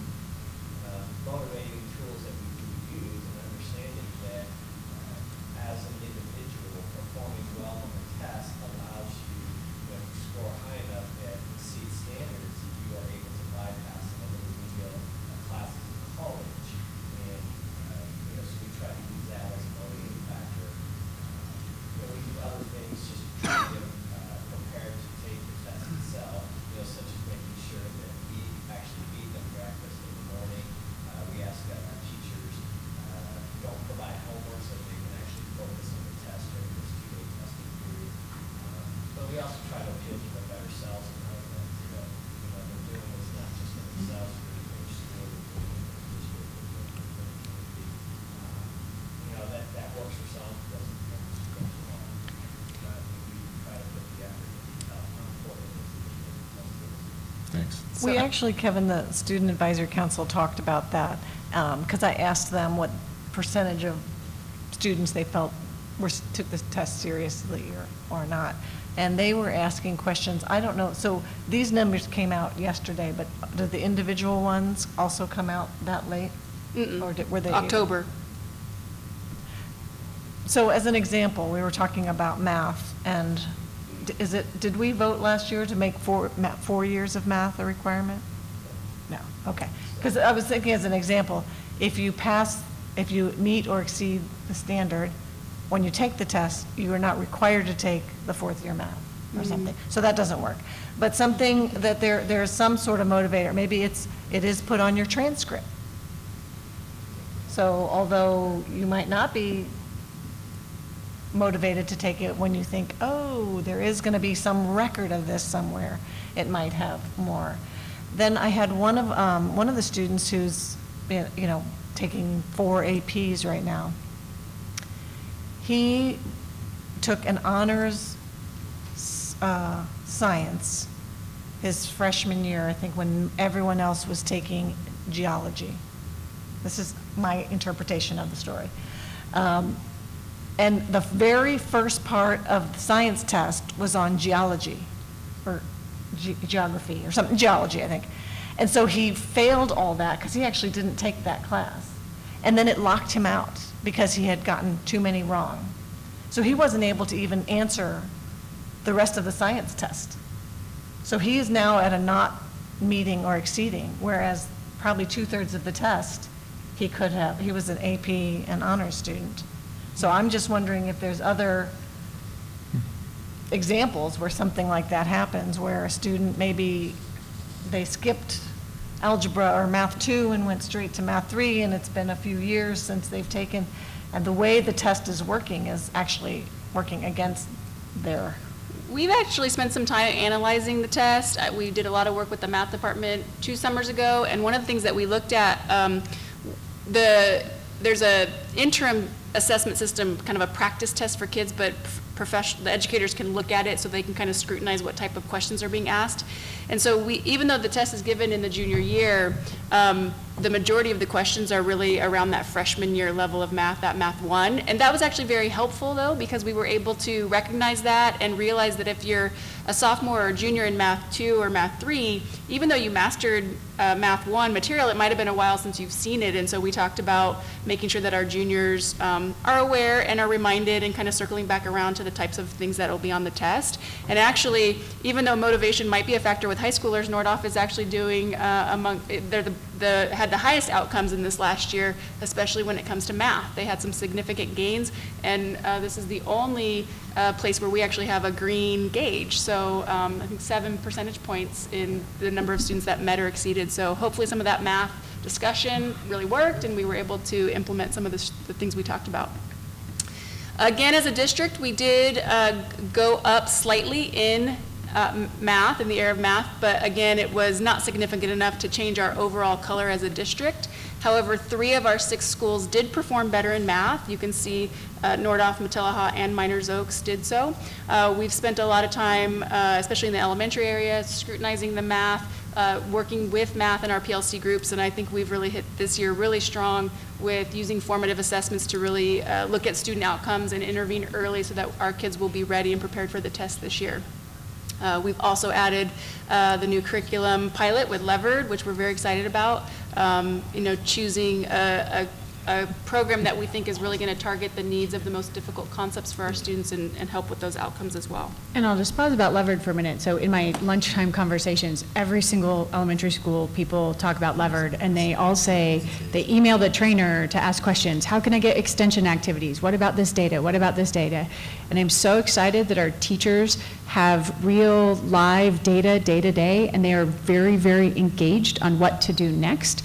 And that's very exciting. So it's been a good tool for them to be able to real-time live monitor how our students are doing in math and how to make day-to-day adjustments on what to do next.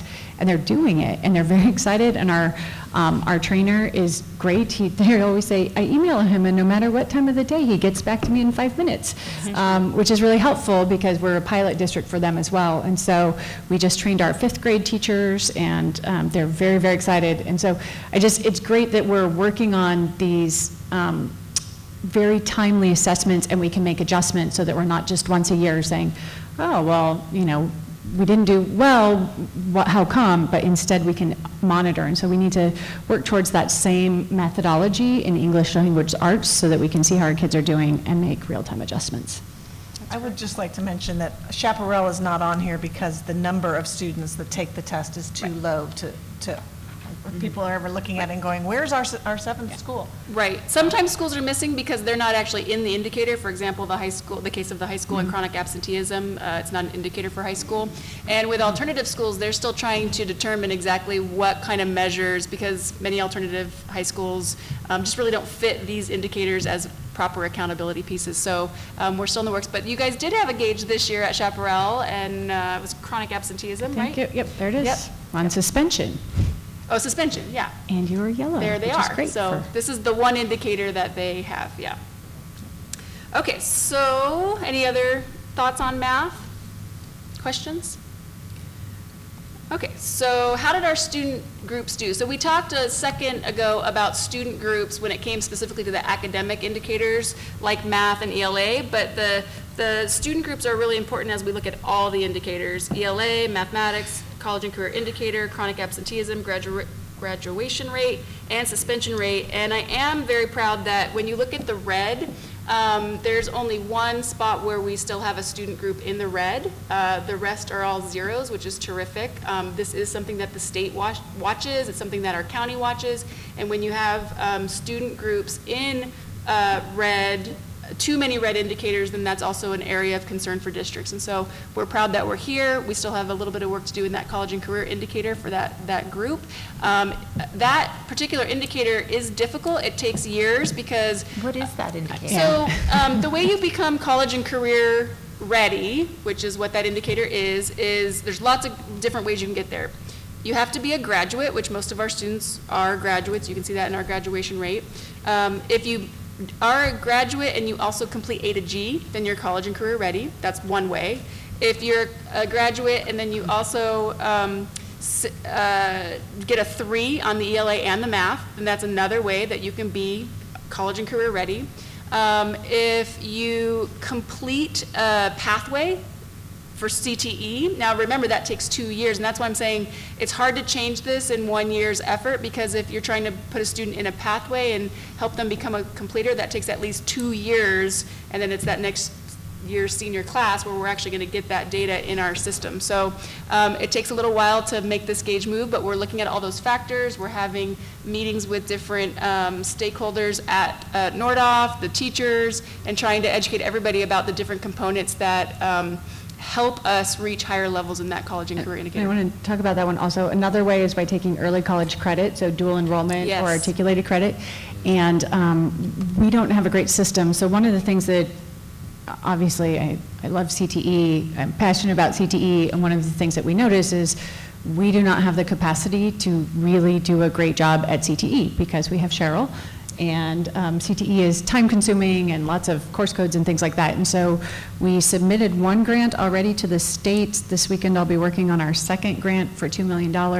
And what we're hoping to do is hire somebody who will help us, or have somebody who's dedicated, whether current staff or not, to doing this work around CTE, because it's very, very technical and there's a lot of pieces to it. And we're doing it, but we can do it better with a little bit more capacity. And so we're looking forward to seeing if we can receive some funds to do that work. And I think that will help with this. Superintendent, I have a question, and this may be totally in left field, but you know, I articulate this. I just told him how articulate he is. Public-private partnerships, right? I know Ventura College, for instance, had a diesel tech program, and they did it from a grant from Gibbs, because Gibbs needs diesel tech technicians. is there anything comparable that we could explore? In that our new area? grant, that's what that's what we're spending lots and lots of time writing about. Yes, Okay. stay tuned. Cool, all right. Not like millions of dollars to start a diesel tech program, but our Strong Workforce Grant is actually in partnership with Ventura College and the pathways that we have that connect to those pathways, and then looking at opportunities for our students, including internships and so forth and so on. So, yes. Okay, good, thank you. And do we know what the one subgroup is? It is students with disabilities. Okay. Yeah. And if you think about it, the access to some of those courses, the criteria are, it's difficult for all students, very difficult for that particular subgroup. Absolutely. Based on their course choices. Yep. Any other questions on this slide? I guess the obvious, what are we doing to get kids with disabilities out of one? So we're definitely working with the counselors and the case managers, so. Out of red, sorry. What's that? Out of red. Yeah. So we feel that one of the missing pieces there is CTE. I mean, we would really love for them to be completers, which means you have to have some forethought in the class sequence and make sure that you're taking those courses instead of just bouncing around to different electives. Then you're getting a lot of exposure to different things, but you're never becoming a completer in that concept of getting expertise in one area to be able to maybe use in career post-high school. So we've been working with case managers who oversee IEPs and scheduling of students and really making sure that they know that this concept of completing a pathway is really powerful, because it does mean that the student leaves the high school with expertise in an area that can be, stated in a job application, right? If you take 2 years of graphic design, you're leaving with a certain amount of expertise that you can then bring directly into career. And so that's one major area of focus for us. We are also bringing our special education teachers into more discussions of accessing and helping our students access grade level standards and curriculum. Obviously, it's going to be difficult for students to take A to G coursework if they're not mastering standards, and we did discuss this even with our gen ed population. When our scores are low in math and ELA, it's hard for our students to pass A to G courses or to take AP classes, and we want all of our students, whether they're gen ed or students with disabilities, to be able to access those rich, rigorous courses. And so that work that we're doing in PLCs isn't just for gen ed, it's for special ed as well. So we're working hard to make sure that they really have more access to that rigorous grade level material. Thank you. Yeah. Okay, this is the really exciting news out of the new dashboard data. You guys will remember that 2 of our schools were identified as CSI from the 2018 dashboard data, meaning they were on that list because their dashboard indicators were primarily orange and red. Our schools, Matilaha and Miners Oaks, do not have any orange or red indicators this year. And actually, I would love to skip ahead to that slide if you actually could, 2 slides ahead.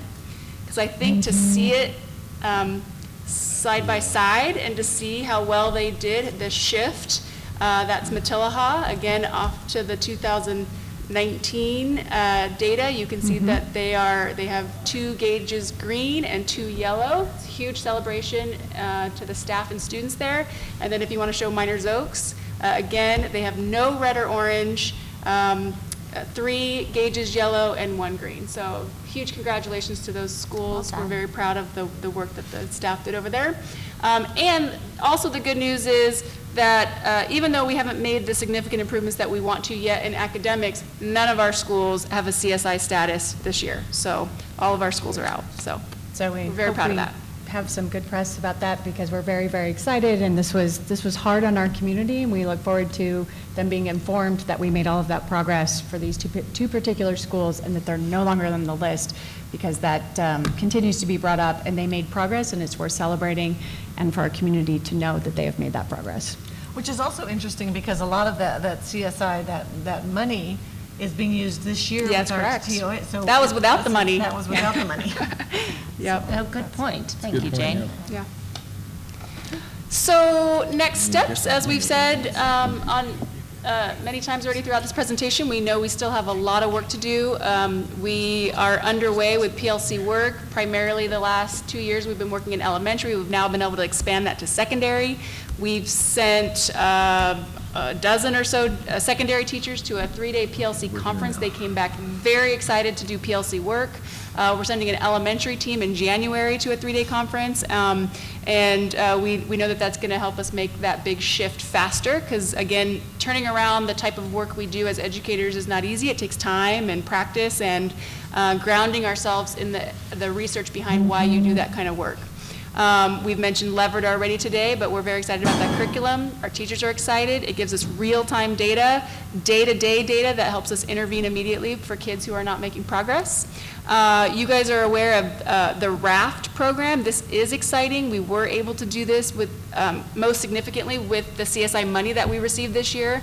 This is our our reading intervention system at Miners Oaks. Primarily, it's also being done a little bit at San Antonio and Miramani, but we have a very strong team of people at Miners Oaks, and they're using a program called the Sunday System. So I think they're serving over 70 kids in this intense reading intervention program. And I think it's important to point out that it's not just Miners Oaks. I mean, educators from around the county are kind of coming to Miners Oaks to watch that work because they're so excited about it. Right, Teresa? Well, and what's nice with the money is that we received this year through CSI, we were able to really pilot this in a really strong way so that we could see if it works. And now we know, and as a whole team now, we are dedicated to figuring out how to bring it this intensively to all 4 elementary sites. So when you get to pilot something like that and see the success, then you know you want to gear your dollars toward doing that at other sites, and that's our plan for next year.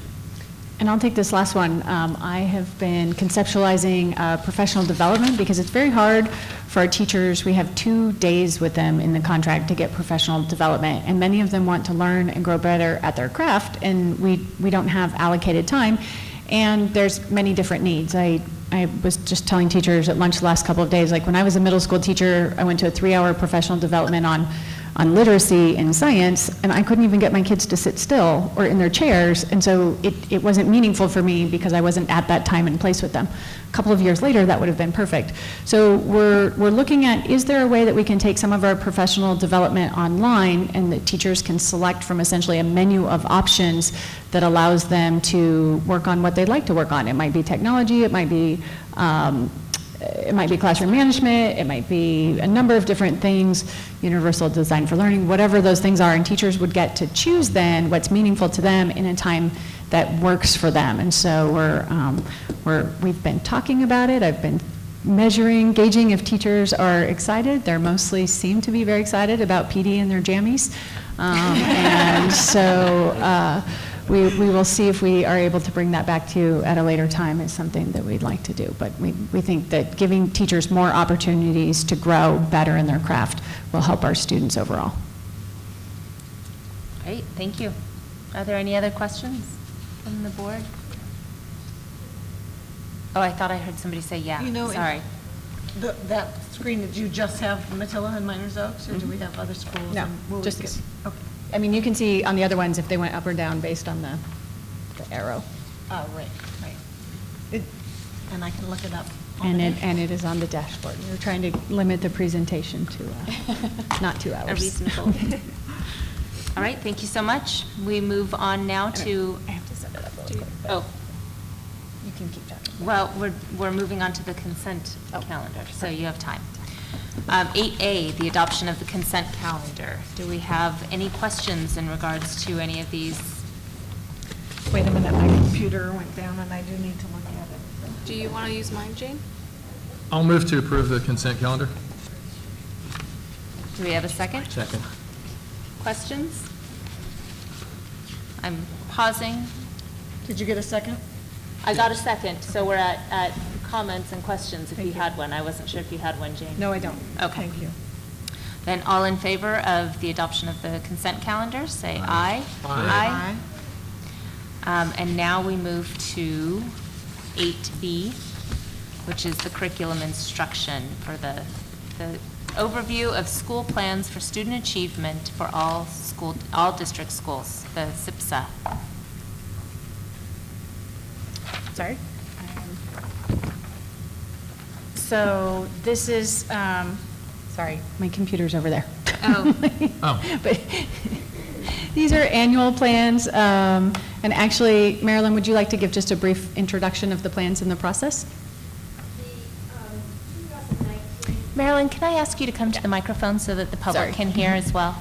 Thank you. There's a new sheriff in town, as you may have noticed, folks. No more Kevin Ruff. Yeah, cool. What's up? What's up? The 1920 plan is very, very similar. The single school plan is very similar to last year's. And as I wrote in the introduction to the school plans, we will really have two plans this year because we're switching to a plan that's approved in June, just like the LCAP cycle. So we've already started on our 2021 plans with the release of the dashboard information. So the dashboard that you see in this 1920 plan is actually the 18 dashboard. Are there any points you wanted to No, pull just out that for we're us? in this transitional period. So expect to have another SIPSA approval on the agenda in June when we approve all those other things, budget and... Which kind of makes sense to do it before the new Yes, school it year does. starts. And that the cycle. genesis of it came when, I think one of us, do you remember Well, who? the I don't big- remember. The big change that is causing us to look at this is we used to be able to get the data in October and then pretty quickly turn around a plan with relevant data, but now that we wait till December to get dashboard data, it makes sense to use that throughout the spring to drive the next year's plan. And so we talk to other districts, that's how they do it, it matches the LCAP, and so we're ready to make that shift this year. So it makes sense. So, that's it. Are there any questions from the board? If not, do we Okay, have a motion? actually. Oh, go ahead. So I used to like read each one and have specific questions for each leadership person. I only, because of the charter time consuming, I only went through Chaparral, Matilla Middle School, and Nordoff. And then I talked to Tiffany, I was like, I can't get to this. And she was talking about what changes and how it's based on really a year and a half ago's results. So I'm feeling a little less anxious, likely to answer, but I would like to just point out a couple of things that stood out to me in the three schools I was able to read. And I was just have a question, Becky, about there was an increase in 10th grade students. Do we have any indication about why? Currently, there is room. So the numbers at Chaparral have stayed about the same for the last 20 years. We had a couple of years of reduction in enrollment. It's almost stayed about the same. What I've spoken with Dave about is that if we have a student who is a sophomore who's more than a semester behind the credits, does it make sense to wait until they're a junior? So then we look at the student, and if the student is, if they're ready to turn around and feel that having the, being at the smaller school, having a shorter day, if that's going to make a difference for them, then they have the opportunity to catch up their credits their sophomore year, and if they choose to actually allow for junior and senior year. Or if it's going to take them longer to catch up, they have more.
Thank you. And I won't ask all these other questions, but I did want to note that there was a note in there for Chaparral that they had trouble finding job shadow positions for some students. And so I reach out to the community and say, if there's opportunities where you can feel that you can provide job shadow opportunities for our Chaparral students, we would love to hear from you. And that is on our, and that's on our, part of our CTE work, is to have somebody who helps to really go out and, because it's a lot of work to get those placements, and Becky can't do it. You have other things, and so it really requires a person. So we're looking forward to potentially using some of these CTE grants to have somebody who helps set those up and really networks with the business community on behalf of our students. And to note for Matilaha that a lot of those items, you've actually sort of already so deeply dove in with the teachers on special assignment. You now have an advisory period. I just feel like those, although this is very technical and sounds like, oh, this is just going to the state, it's actually very real. There are things in there that I see that the schools are doing that are critical, and I appreciate the work you're doing, so thanks. And not that we're really trying to pick on Chaparral here, but I just wanted to note that I was so happy to see the improved campus climate. The survey of students, over 80% said that they felt there was an adult on campus that if they were in need, they could go to and talk to. I think that is wonderful. Thank you. 0 suspensions this year.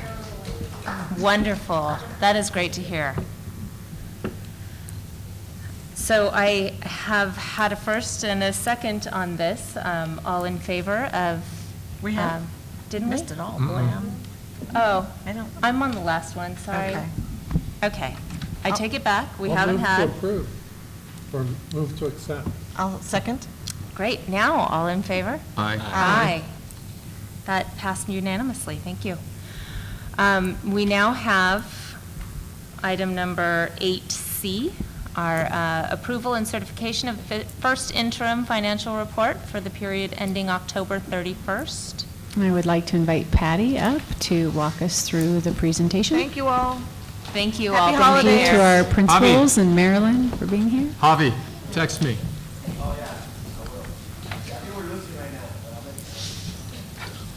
Basketball. Ella and Vanessa are on the same team. Oh, I have it, and if you want, I'll click for you, if that's all right? Yeah. Or I can Perfect. walk it down too. No, okay. Hi. Okay. So, before you, I present the first interim, which, as Patty, Tiffany- you know, the speaker is actually going that way, so you'll have to talk louder for us to hear you. Okay. Thank you. better. Perfect. Okay. I'm a little shy. The next slide, Tiffany. Okay. So we are here. This is the first of the 2 interim reports that I will be presenting to you this fiscal year. Next time you'll see me will be in March, and during that time, Tiffany and I have planned on going to the governor's budget proposal. We'll have a better idea as to like the upcoming years of how funding will be. So this is just a quick cycle. So the next slide is, thank you, Tiffany. Why are we here? The Ed Code requires that we bring the projections to you twice a year, as I previously stated. Also, it requires that the Board of Education certifies that, based on the projections that I present to you tonight, that we will be able to meet our obligations this year and for the 2 upcoming fiscal year.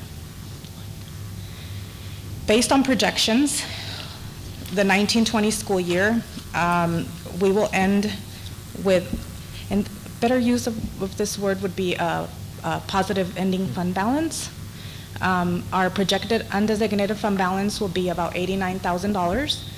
For the 2021 and 2021-22 school year, we are both projected to be deficit spending, which is not something new. I think we've heard that many times already.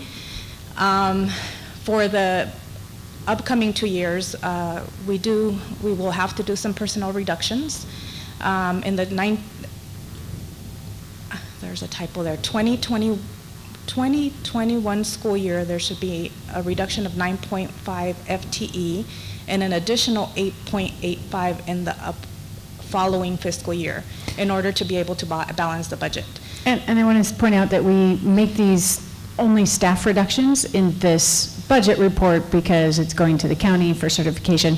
There are certainly other options for reducing, and we'll be bringing to you and proposing to have a regular budget update every month between now and the end of the year. So we will be talking a lot together about what we can do for that deficit spending.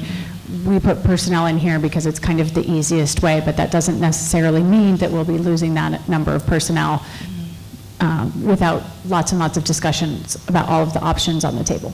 And that's really appreciated because this board in the past, had really felt that the reflexive, okay, we're in a deficit, we cut teachers, was definitely not, the reflexive act that we would want to take. We would definitely want to be looking at every option and looking at the budget holistically. Yeah. Cheryl and I have already been talking about that, and this will come up in a little bit, but like one of the good points that's not even reflected in this budget is, but just checking with Becky, we have 16 students enrolled in Ojai Independent. That's not reflected in these numbers in front of us. 2 more potentially enrolling next week. So there's a lot of things in flux, and this is a snapshot in time, but there's a lot of work to do between now and second interim and the end of the year and budget for next year. I think we would always have the disclaimer, this is not a staffing plan. It's kind of like Tiffany said. My understanding is that at this moment, we're required to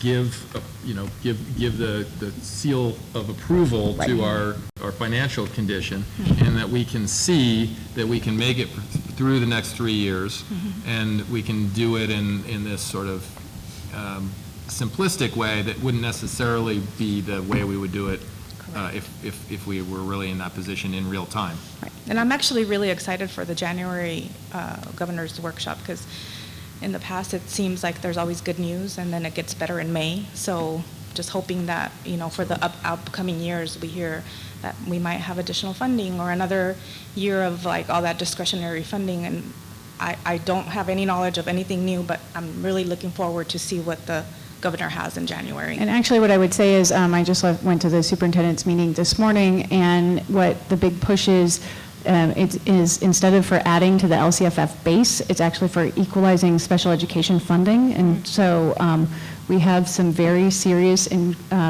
cost overages in special education, which are unavoidable, and that's what it costs to serve our students in the way that they need.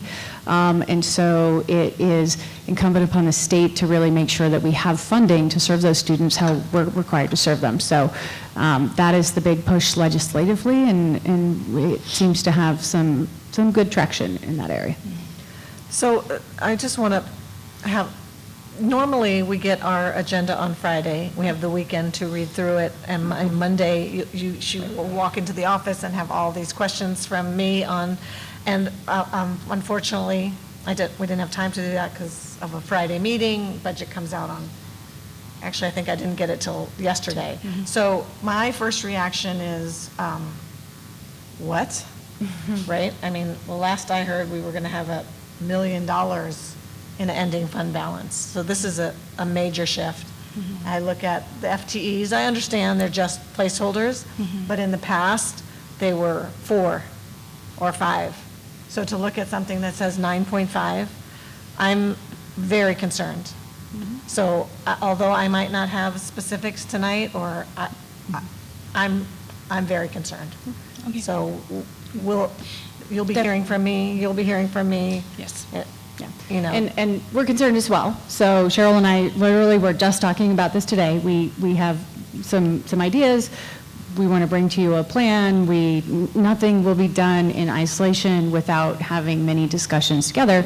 I mean, this is a reflection of declining enrollment and increasing costs that every district is facing, and so we do have to do some thinking about this in the future, and what it looks like, and what is important to us programming, and what do we need, and we have some ideas, some thoughts, both on the revenue side and on the expense side. Right, but this isn't a change from just June. Right. declining enrollment. I mean, we actually ended up having, I think, maybe 5 more students than we were anticipating or something on declining enrollment. So. Oh, you're talking about this year? Yeah, I'm looking at this year. Total expenditure, the change. So we'll get to that. Okay.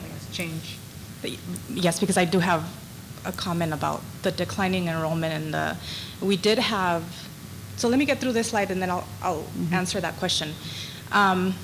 So what I brought over at adopted budget, we were going to be ending our ending fund balance was going to be $1.1 million. Now at first interim, based on my projections, we're going to be ending the year at almost 1.3 million. So it is an increase in the ending fund balance of about $168,000.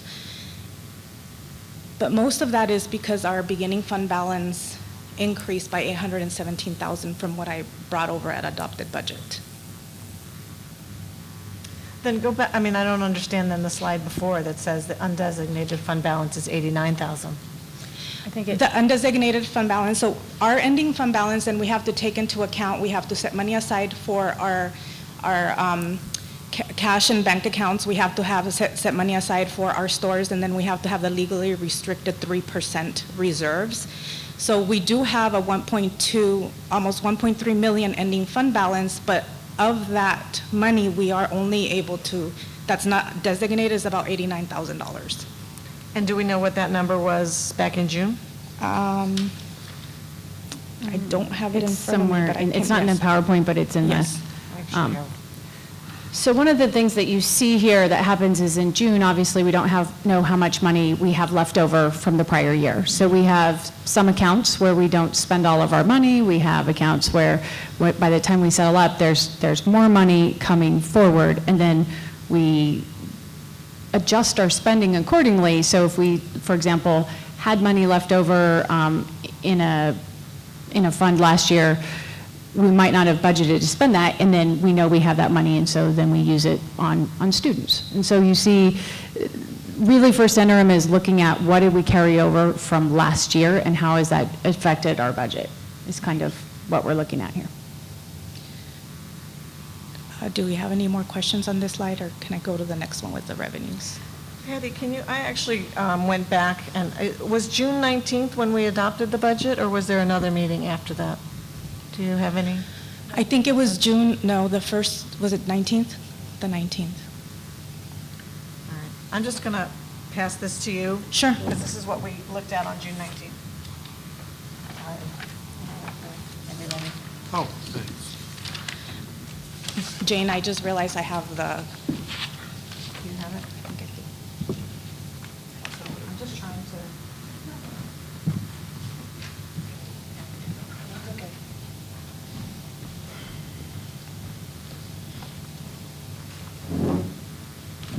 So when I look at this, I should not be comparing it to this slide. Is that correct? I should be comparing it to your slide later on. there's another slide that will give you like the actual undesignated balance, and that comes like, I think, 3 slides after this. But if you, This undesignated balance on here, 152,625. Right. Is Okay. now 89? Right. Yeah. So it's Okay. like a decrease about 60. So the total change, on this, from June, it says total expenditures excess was 27,447,243. Million. Right. And now it's just 1,071,000?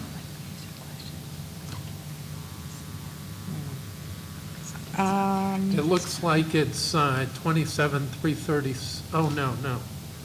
First interim is 28,601, 820. Oh, okay, I see. Yeah, I was looking for the net decrease of our original balance, so it's 532. So the net decrease of the fund balance, it's that $649,060. It's the difference between from adoption to first interim. Right, that's what was scaring me. Especially since we received $615,000 more than we were anticipating. So it's a difference. So it's about really a 1.2 million. Mhm. But that's additional, yeah. a lot of the expenditures that I have presented are, I wouldn't say they're offsetted by new revenues that are coming in. Also, the carry forward monies at the school sites that they are entitled to, they have their pot of money and at the end of the year, if it's not expensed, it gets put back in their budget. And so it's discretionary money that they have at the sites. So when I do my budget, I take that into consideration. It doesn't necessarily mean that they're going to spend down all that money, but it's money that they carried over and that they're entitled to use for this year.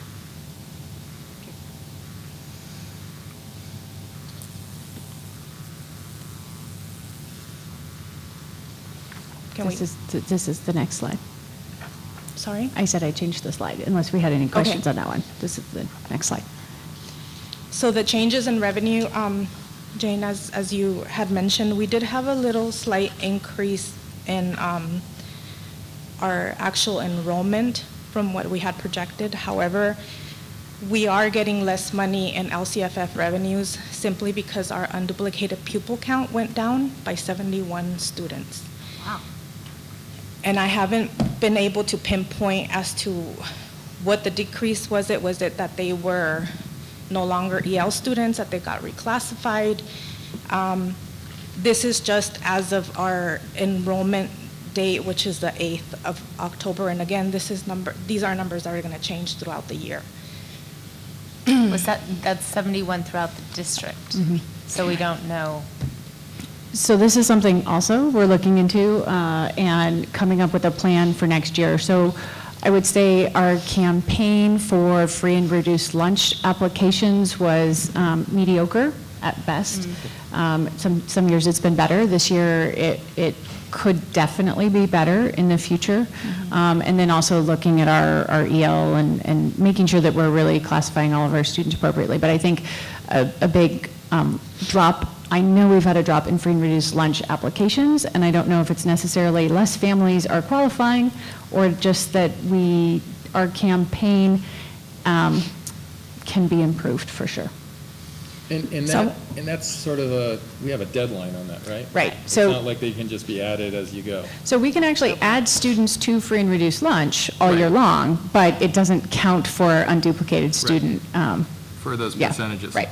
And so one of the things that I learned this year and being new, and I went to all the back to school presentations and I thought, aha, I can see in the future having a more concerted effort, kind of a holistic family assistance booth kind of, where we talk about family fund, we talk about free and reduced lunch applications, and we kind of funnel people through so that we're making sure that everybody has an opportunity to fill out the paperwork and understand the benefits, not just in lunch, but in many other benefits that come. So we'll be working together with our teachers and our staff and our principals to come up with a good plan for that. And I just want to correct myself. It was actually a decrease of 76, not 71, 76 students. Wow. So in our federal revenue sources, we did have an overall increase of 150,000, and it was, most of it was carryover funds, and then we did get a grant for the Restart School Operations Grant, which was $132,000. So this is new money coming to Ojai. Under state revenues, we did increase by 132,000, and this is a combination of new streams of money coming in. We have the Special Education Early Intervention Grant, so that's to help with the preschool costs.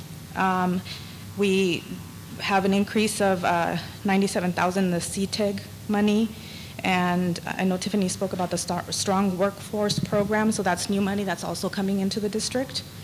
And lottery was slightly higher just because we are getting higher allocation per ADA. Under the local revenues, we increased almost $400,000. We got a dividend check from our workers' compensation fund. We had a refund from CalSTRS. We do project that our Donation money is going to come in a little higher than what we projected, and our special education apportionment from the county is coming in a little higher. So most of that's one-time money? Mix. Most of that difference? With exception of the special education apportionment, everything else is one-time money, yeah. So,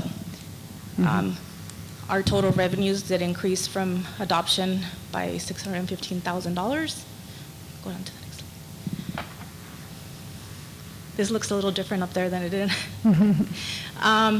You can see the LCFF revenues are, I can't see the percentage, but it's the biggest portion of the pie for our revenue streams.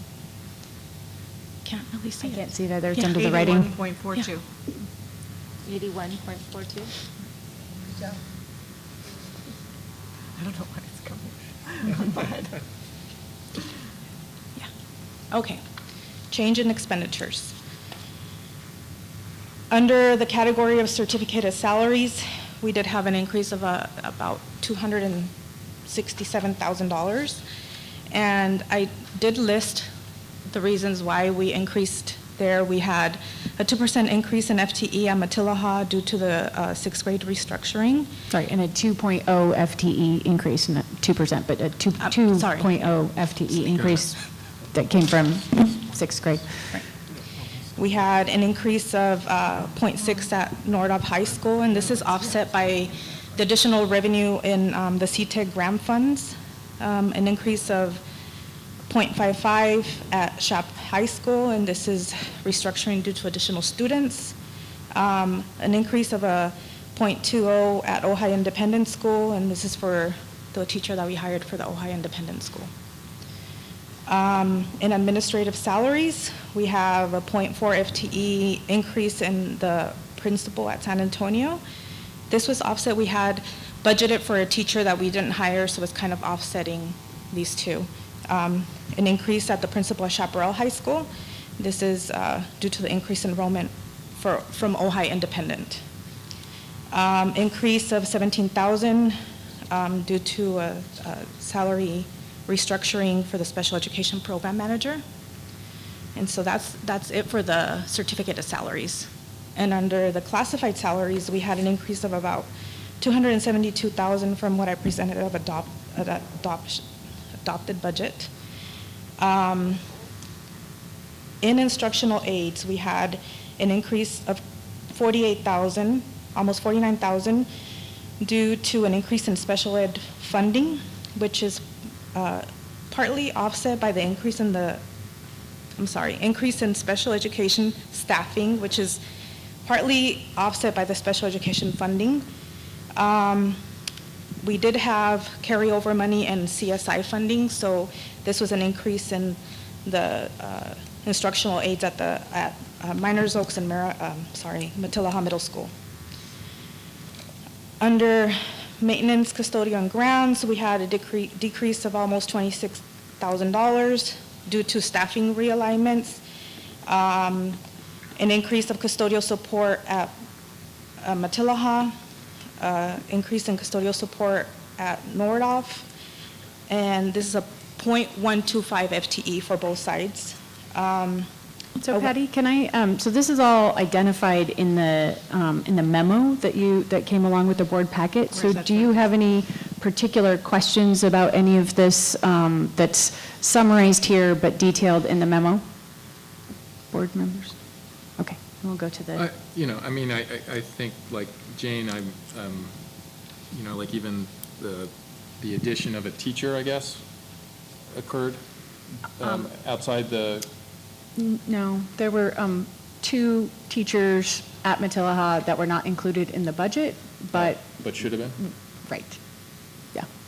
Every increase that has happened since I've been on board, I've been shooting to you in Friday updates or bringing here, but there were just 2 that, and we're still kind of trying to get to the bottom of that, but there were 2, and then the half time at half of so 0.25 FTE at Chaparral were all happened, but we're It's on not. page 25 of 36, if you're following the. But those weren't included somehow in the budget process by the time we got to the budget. But we would not be adding 2 FTE outside of that without a process. It was somehow an error between transition. And the books and supplies are way over budget. Do we think we're caught up now? Yeah, so we had some books that were an adoption that was not in the budget also, some textbook adoption that we had to add. The geography? Well, Yeah. just all of the social studies, I don't know that we properly accounted for how much they were going to cost. What does that mean? I mean, did we not know, or, I mean, $500,000 swing is pretty big. Did we not know what it was going to cost? Were we given an inaccurate number? Or Well, we didn't, I don't believe we chose them until June, and then once you choose, then we received the invoices. And actually, we worked, and I don't know if this accounts for that, but we did work to spread several of the adoptions over 2 years of payment so that we could not have such a harsh effect on 1 year's budget. So we did work with the vendors to try to mitigate the hefty expense of the books. So this is a mitigation? Yeah.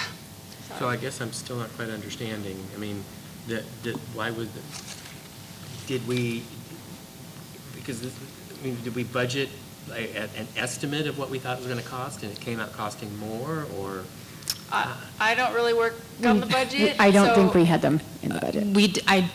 When I did for adopted budget, I did not have any information about these new textbooks that were. Yeah, so one of the things that has come out of this process for me, since this is my first interim here with you, is that, and Patty and I have talked about this, and Cheryl and I have talked about this, is about really developing a cohesive budgeting team so that our budget is much closer to what we actually need to be spending in terms of HR and supplies and materials and those kinds of things. And so we will be beginning the process as soon as we get back from the holidays for next year, and really working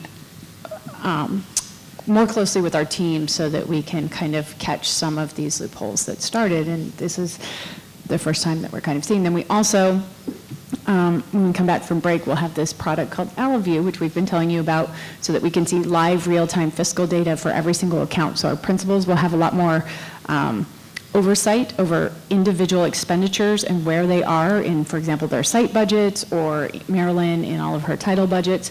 So we're working on some real live-time data, because it's very difficult to get kind of reports on these individual accounts, and they come and escape, and they're not super, super helpful. So the good news is, it's first interim, we have some time, and the second news is, it's so early that this is allowing us to see where we have some errors in our process, and that we have a good opportunity to improve and to fix them. And I'm looking forward to the monthly discussion on that. And I think we'll actually also be trying to provide an AlloView report to you and the board, just as in your packet, so, or somehow providing that to you so you can see an overview every single month, instead of a huge escape report that's not super meaningful. Rather than twice a year, and then come back and tell you That how would we be did the year. appreciated. Since you do have this information, did you have any other questions about the expenditures? Actually, sorry, yes, on page 29 of 36. So the first part, right, causes my heart rate to go up. And then, so I assume it's supposed to say 18, oh no, what are we in right now? We're in 1920. Yes. So it says 18, 19, then 2021. So it should be 1920. I don't think I have the same page numbers as you, so. Yeah. It is the multi-year projections, the second page. Right, basically a copy of. Yeah, so it should say 1920, 2021. That should say 21, 1920, and then 2021, 2021, 22. Okay. So this So was I look a at, typo. what we had in June, and it said projecting ending balance 1.122. Right. 215, and then I look at this one, and it says 1.290, so that's an increase in It the is an projected increase. ending balance, even though we spent an extra 600, and that's what I'm Yeah, because confused. the expenses are offset by additional revenue. So our expenses line looks, but we have revenue and we have carry forward. So one of the things that we're trying to account for in this first interim is the money that we didn't spend last year that's still kind of Right, there. so when I come to you to adopt the budget in June, I am projecting based on what we have on the budget, and again, it's a timing issue because it could be things that are coming in June 30th and then that July 1st date switches around and it's no longer an 18-19 expenditure, it becomes a 19-20 expenditure.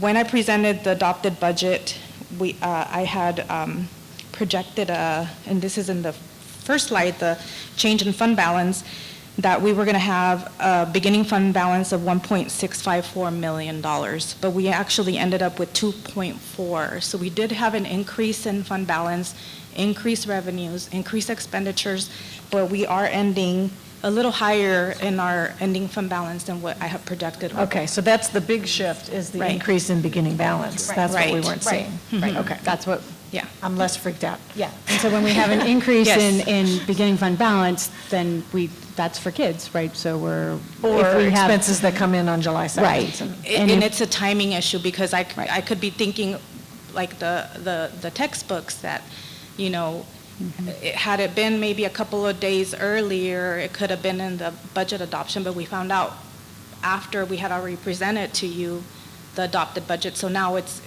included in here. So it's all a timing issue, and the minute that this budget is approved, then it's already a little off. Because So really, things when already you look at it, the big Right. difference between June and now is $60,000. Right. Up 62,000. Yes. Yes. Thank you. Sorry, you had to go through all that, Patty. Oh, But it's okay. That's what I usually do through an email, and then I go, oh, okay, now I can be Yeah, nice. Friday night meetings are a little different. Yes. Different is kind. Yes. Live action. Well, I'm glad. So are there any other, we have a few more slides, but it sounds like, and Jane, you were kind of looking all the way through this presentation. We've skipped around from a lot of slides. Would you like us to walk through the rest of these slides, or are there I don't any- think it's necessary for me. Okay. I also, want to kind of digest some of this and maybe sending some emails. Sure. Yeah, I would be happy to take all of your emails, and Patty and I will work on answers together. Patty, we know you don't like doing this. Thank you very much. It was a particularly hard one tonight. Thanks. Hey, you're welcome. Thank you. It's my pleasure. Thank you, Patty. Yeah, thank you. I'll move to approve if we're ready for that. I'll second. All in favor? Aye. Aye. That passed unanimously. And then I'm going to let David, our tech in the back, I told him he could leave after our presentation, so David, you can go now. Thank you. Good night and happy parenting. That brings us to 8.C.2, Capital Facilities Fund Annual Financial Report and Update, which is just an information item. Do we have any comments on that? Were there any questions?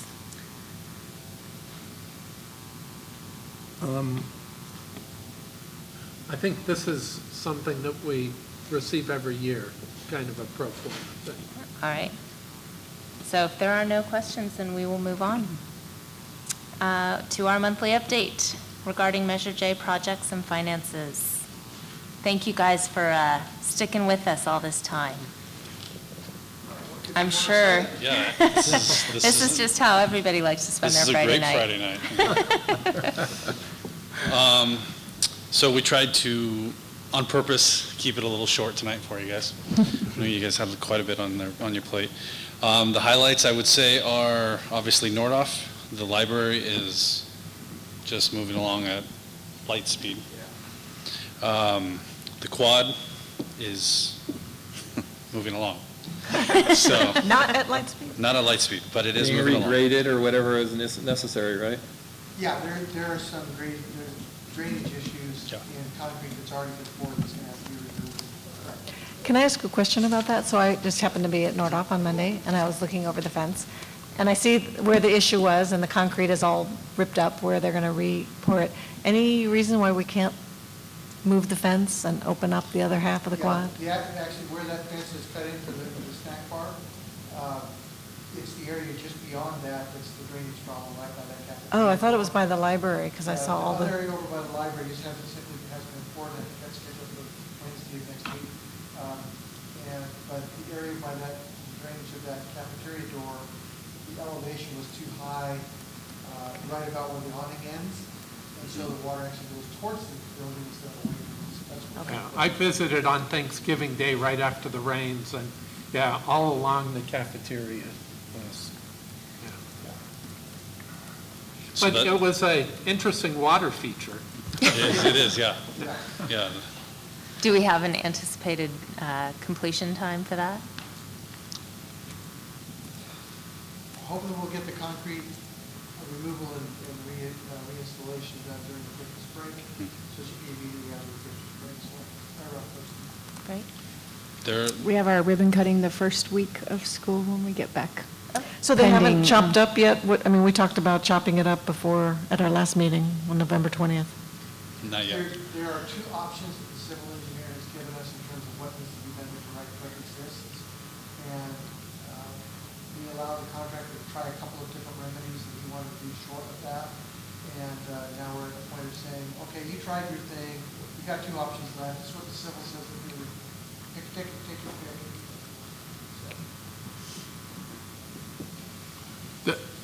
I mean, I have to ask this, but you obviously are doing everything you can, but, I mean, we're not susceptible to water going into the buildings with the next rain, right? I mean, whatever, there has been triage, I assume, to make sure that at least while we haven't fixed it permanently, there's some temporary solution. Yeah, we have 2 layers of plastic and sandbags and things, so a minimal amount of water is manageable. And we've corrected one of the problems, I guess, further to the east towards the D wing. That was corrected simply by opening up one of the drains that he hadn't uncovered yet before the previous rain. So the main issue now is that one door right by the snack bar entrance. So the quad is moving along, just a lot slower than the actual building itself at this point. As you guys have seen probably from the road, when you got here this afternoon, the dining hall as well is moving along. We've had some surprises there just due to, again, not knowing what's in the ground, frankly. Obviously on the agenda tonight is the emergency electrical repair. We also found a gas line, we also found a couple water lines, and a sewer line that wasn't connected. So, Oh, nice. three of those 4 weren't even on the plans, on any plans back from the 40s even. So, yeah, so some surprises. We did, that's kind of been the discussion all along. As soon as we get out of the ground on this project, everything's new, everything's going up. So we're close. There is kind of a rush to get everything done before next weekend, at least so that they can, the soil work and the grading will be done, and they can cover it in plastic before the next rain. Otherwise, we'll have the Matilaha swimming pool built shortly afterwards. So we had some very good soils tests today, which will help us expedite that process next week. So. Very good, meaning the results were Yes. in our favor? Yes. Okay. Yeah. And we're not going to end up with a, No, that was the concern. Uh-huh. That we were going to end up with An underground swimming the pool. Miramani, yeah, pump. So thankfully, everything passed this morning. So. So yeah, that's actually moving along, even with a couple of these challenges as well as some of the rain. It's actually moving along pretty well. It was kind of fun to come out here and watch them demo the old building. It went down and they were done in 45 minutes. Oh my God. It was amazing. So We should have filmed it, so we some of our did. classes could. We did. I have some video as well as Linda. Yeah, Linda's working on it. So yeah, Cool. she'll be publishing it, but it was impressive. So some of the other stuff we've got going on, obviously the HVAC over at Miners Oaks is being done over winter break. We got part of the DSA compliance project at Miners Oaks done over the break. The ramp was poured, and some of the grinding was done. The bollards and the fence and the slurry will be done over winter break. We got hit with a few days of rain, and then obviously it was our cold rain over Thanksgiving break as well. So to the point where they poured the concrete ramp and then we had to cover it just to keep it warm while the concrete set. Otherwise, if the water in the concrete were to freeze and expand, it was bad news for the ramp. So it was some interesting climate challenges, but. Adam, when you say the DSA, these are new DSA issues, right? No, this is the last old one. Oh, I thought we dealt with all of them. This is the last one. We finally got it approved by DSA, but this is the actual work to finish out all the old DSA. This was the big one with the Miners Oaks parking lot. We thought we were going to have to redo the whole parking lot. And essentially, we're moving a fence. We've moved a couple fences, and we have to put in a ramp. So, right so to be front. clear, like those tickets, so to speak, those DSA tickets were for work that had been done that had never been signed Completed. off? Never been finalized. Yep. Right. And so now we don't have that problem going forward because every single thing we're doing is always being signed off with Correct. redundant records being kept and all that. Absolutely. Yep. That was Form our, 6C that you sign off, Yeah. everybody signs off on, that goes to DSA, and then they say, yeah, we're done. and our DSA inspector is very diligent about those as well. So for instance, with the gym, he's constantly on the structural, mechanical, all the different contractors that need to sign off on that Form 6, so. And the Miners Oaks is a project that you approved, I think it was in September. Yeah. We had to wait until the school break to do it. It was obviously very impactful to the parking lot over the break, so. And then Miramani parking lot got about half slurried and then the rain hit, so. Both of those will be 100% completed over winter break. That's about it. The Nordhoff cafeteria, you can see on a couple of the completed projects, the Nordhoff cafeteria stage upgrades. Those were started and partially completed during Ron Tyndall's era. And it was just a few minor things towards the end where we actually had to move the fire panel and hardwire in some of that stuff. So that was completed, and obviously you guys toured the gym. So yeah, that's about it. We're trying to keep things moving along. I will say, all the principals are gone, but they've been amazing during all of this work, and obviously very open to the idea of the work being completed during the school year. We've seen the benefits of it from a bidding standpoint, as well as the bids, the amount of bids, as well as the bids dollars coming back. It's extremely beneficial to not bid this stuff out in April for June work. So the principals and the teachers, for that matter, have been great. Yeah, so for example, one of the items, the roofs at Nordhoff, there were 5 roofs that we're doing. There were 6 that we did last spring, and they came, and we did one of them because it was really urgent, for about $80,000, I think. Yeah, about $75,000. And so we take that one out of the 6, now there's 5 left. The difference between the bids that we have now and the bids that we got last spring is about $400,000. I'm so glad you explained that. I was just going to ask you that That's on exact tonight's. question, right? That is It's on the Nordhoff agenda. balance. Basically, that will complete all the roofs throughout the district at all the school sites, I should say. And this is the balance of the Nordhoff roofs. So last year. Except for Summit. Yes, of Right, course. which is still on our list. Yes. Right. So last summer, we bid it out, and the bids were over $1 million. So simply by waiting and allowing the contractor to do some stuff over President's Week, spring break, all the breaks we have where the students aren't there, saved us a substantial amount of money.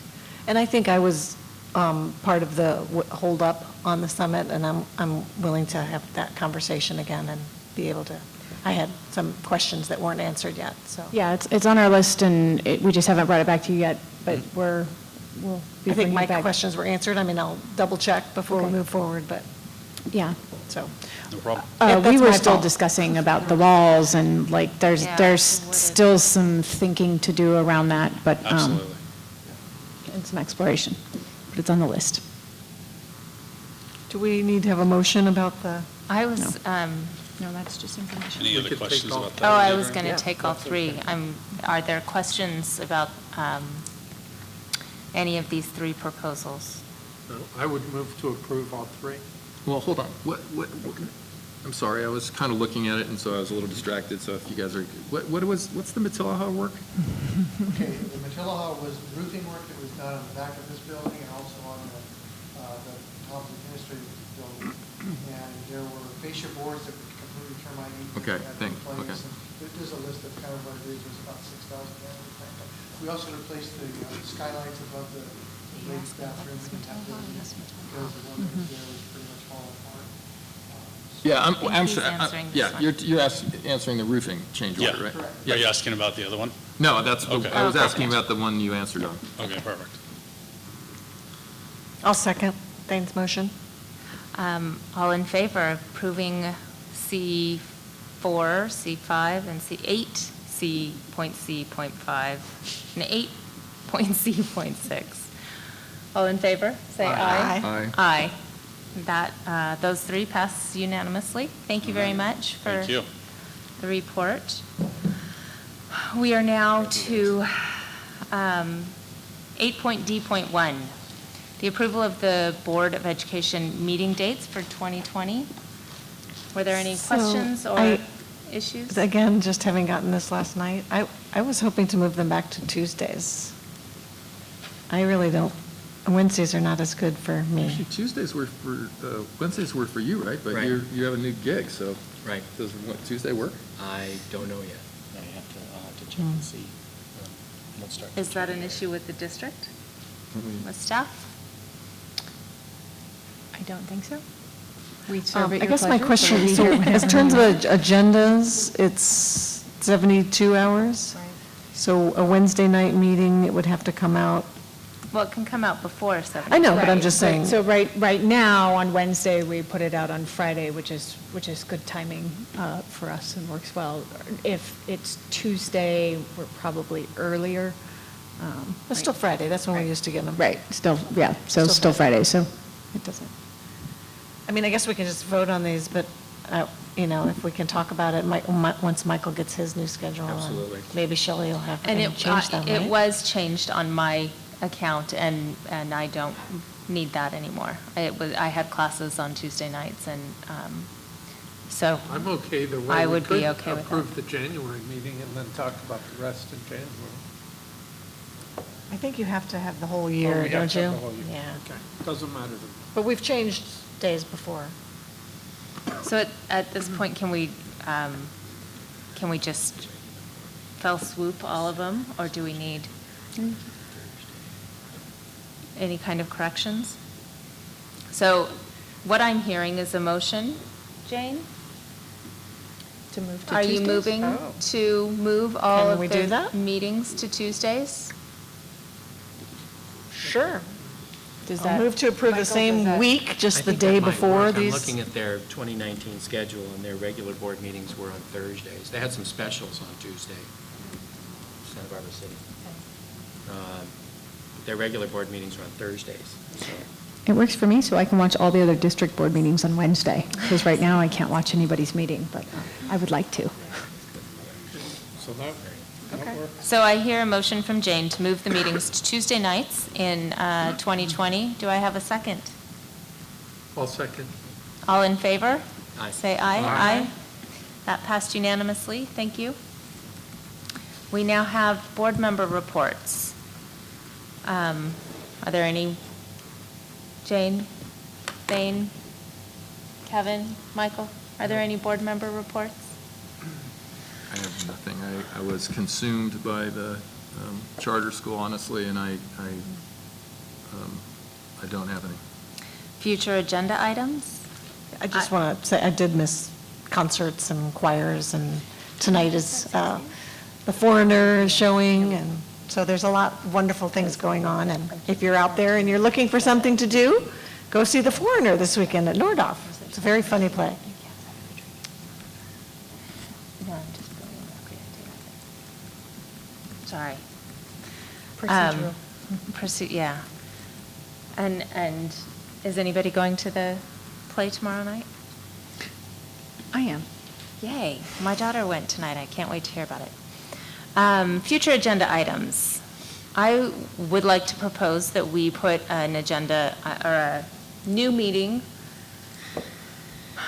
Can't do it in January at this point, but February or potentially March. I hate to push it off too far, but I would like to suggest that we have a board retreat.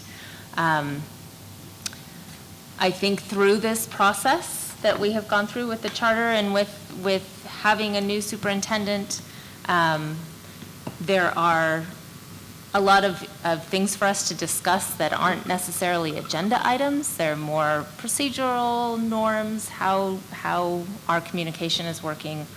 And Tiffany and I would like to have a time and place to share what we learned at CSBA and bring up some of those ideas and topics. So if all are amenable, we'd like to put an agenda item. I guess we would have to approve it next. So we'll pull you for dates in February or March, and we'll bring the selected date or the. Remind me, when do we usually do the superintendent annual review? It's June, that is actually going to be in my contract, I have a mid-year evaluation. Right, yeah. And an end-of-year evaluation, so in January, there will be. We'll have a closed session. We'll have a closed session in evaluation. January. Cool. That's what I was going to mention. Right. Good. Are there any other future agenda items? There are, but I don't know of any right now. Suggestions, maybe I We should have ask all those meetings suggestions. on the calendar. Yeah, we can look at the parking lot someday. All right, then this meeting is hereby adjourned.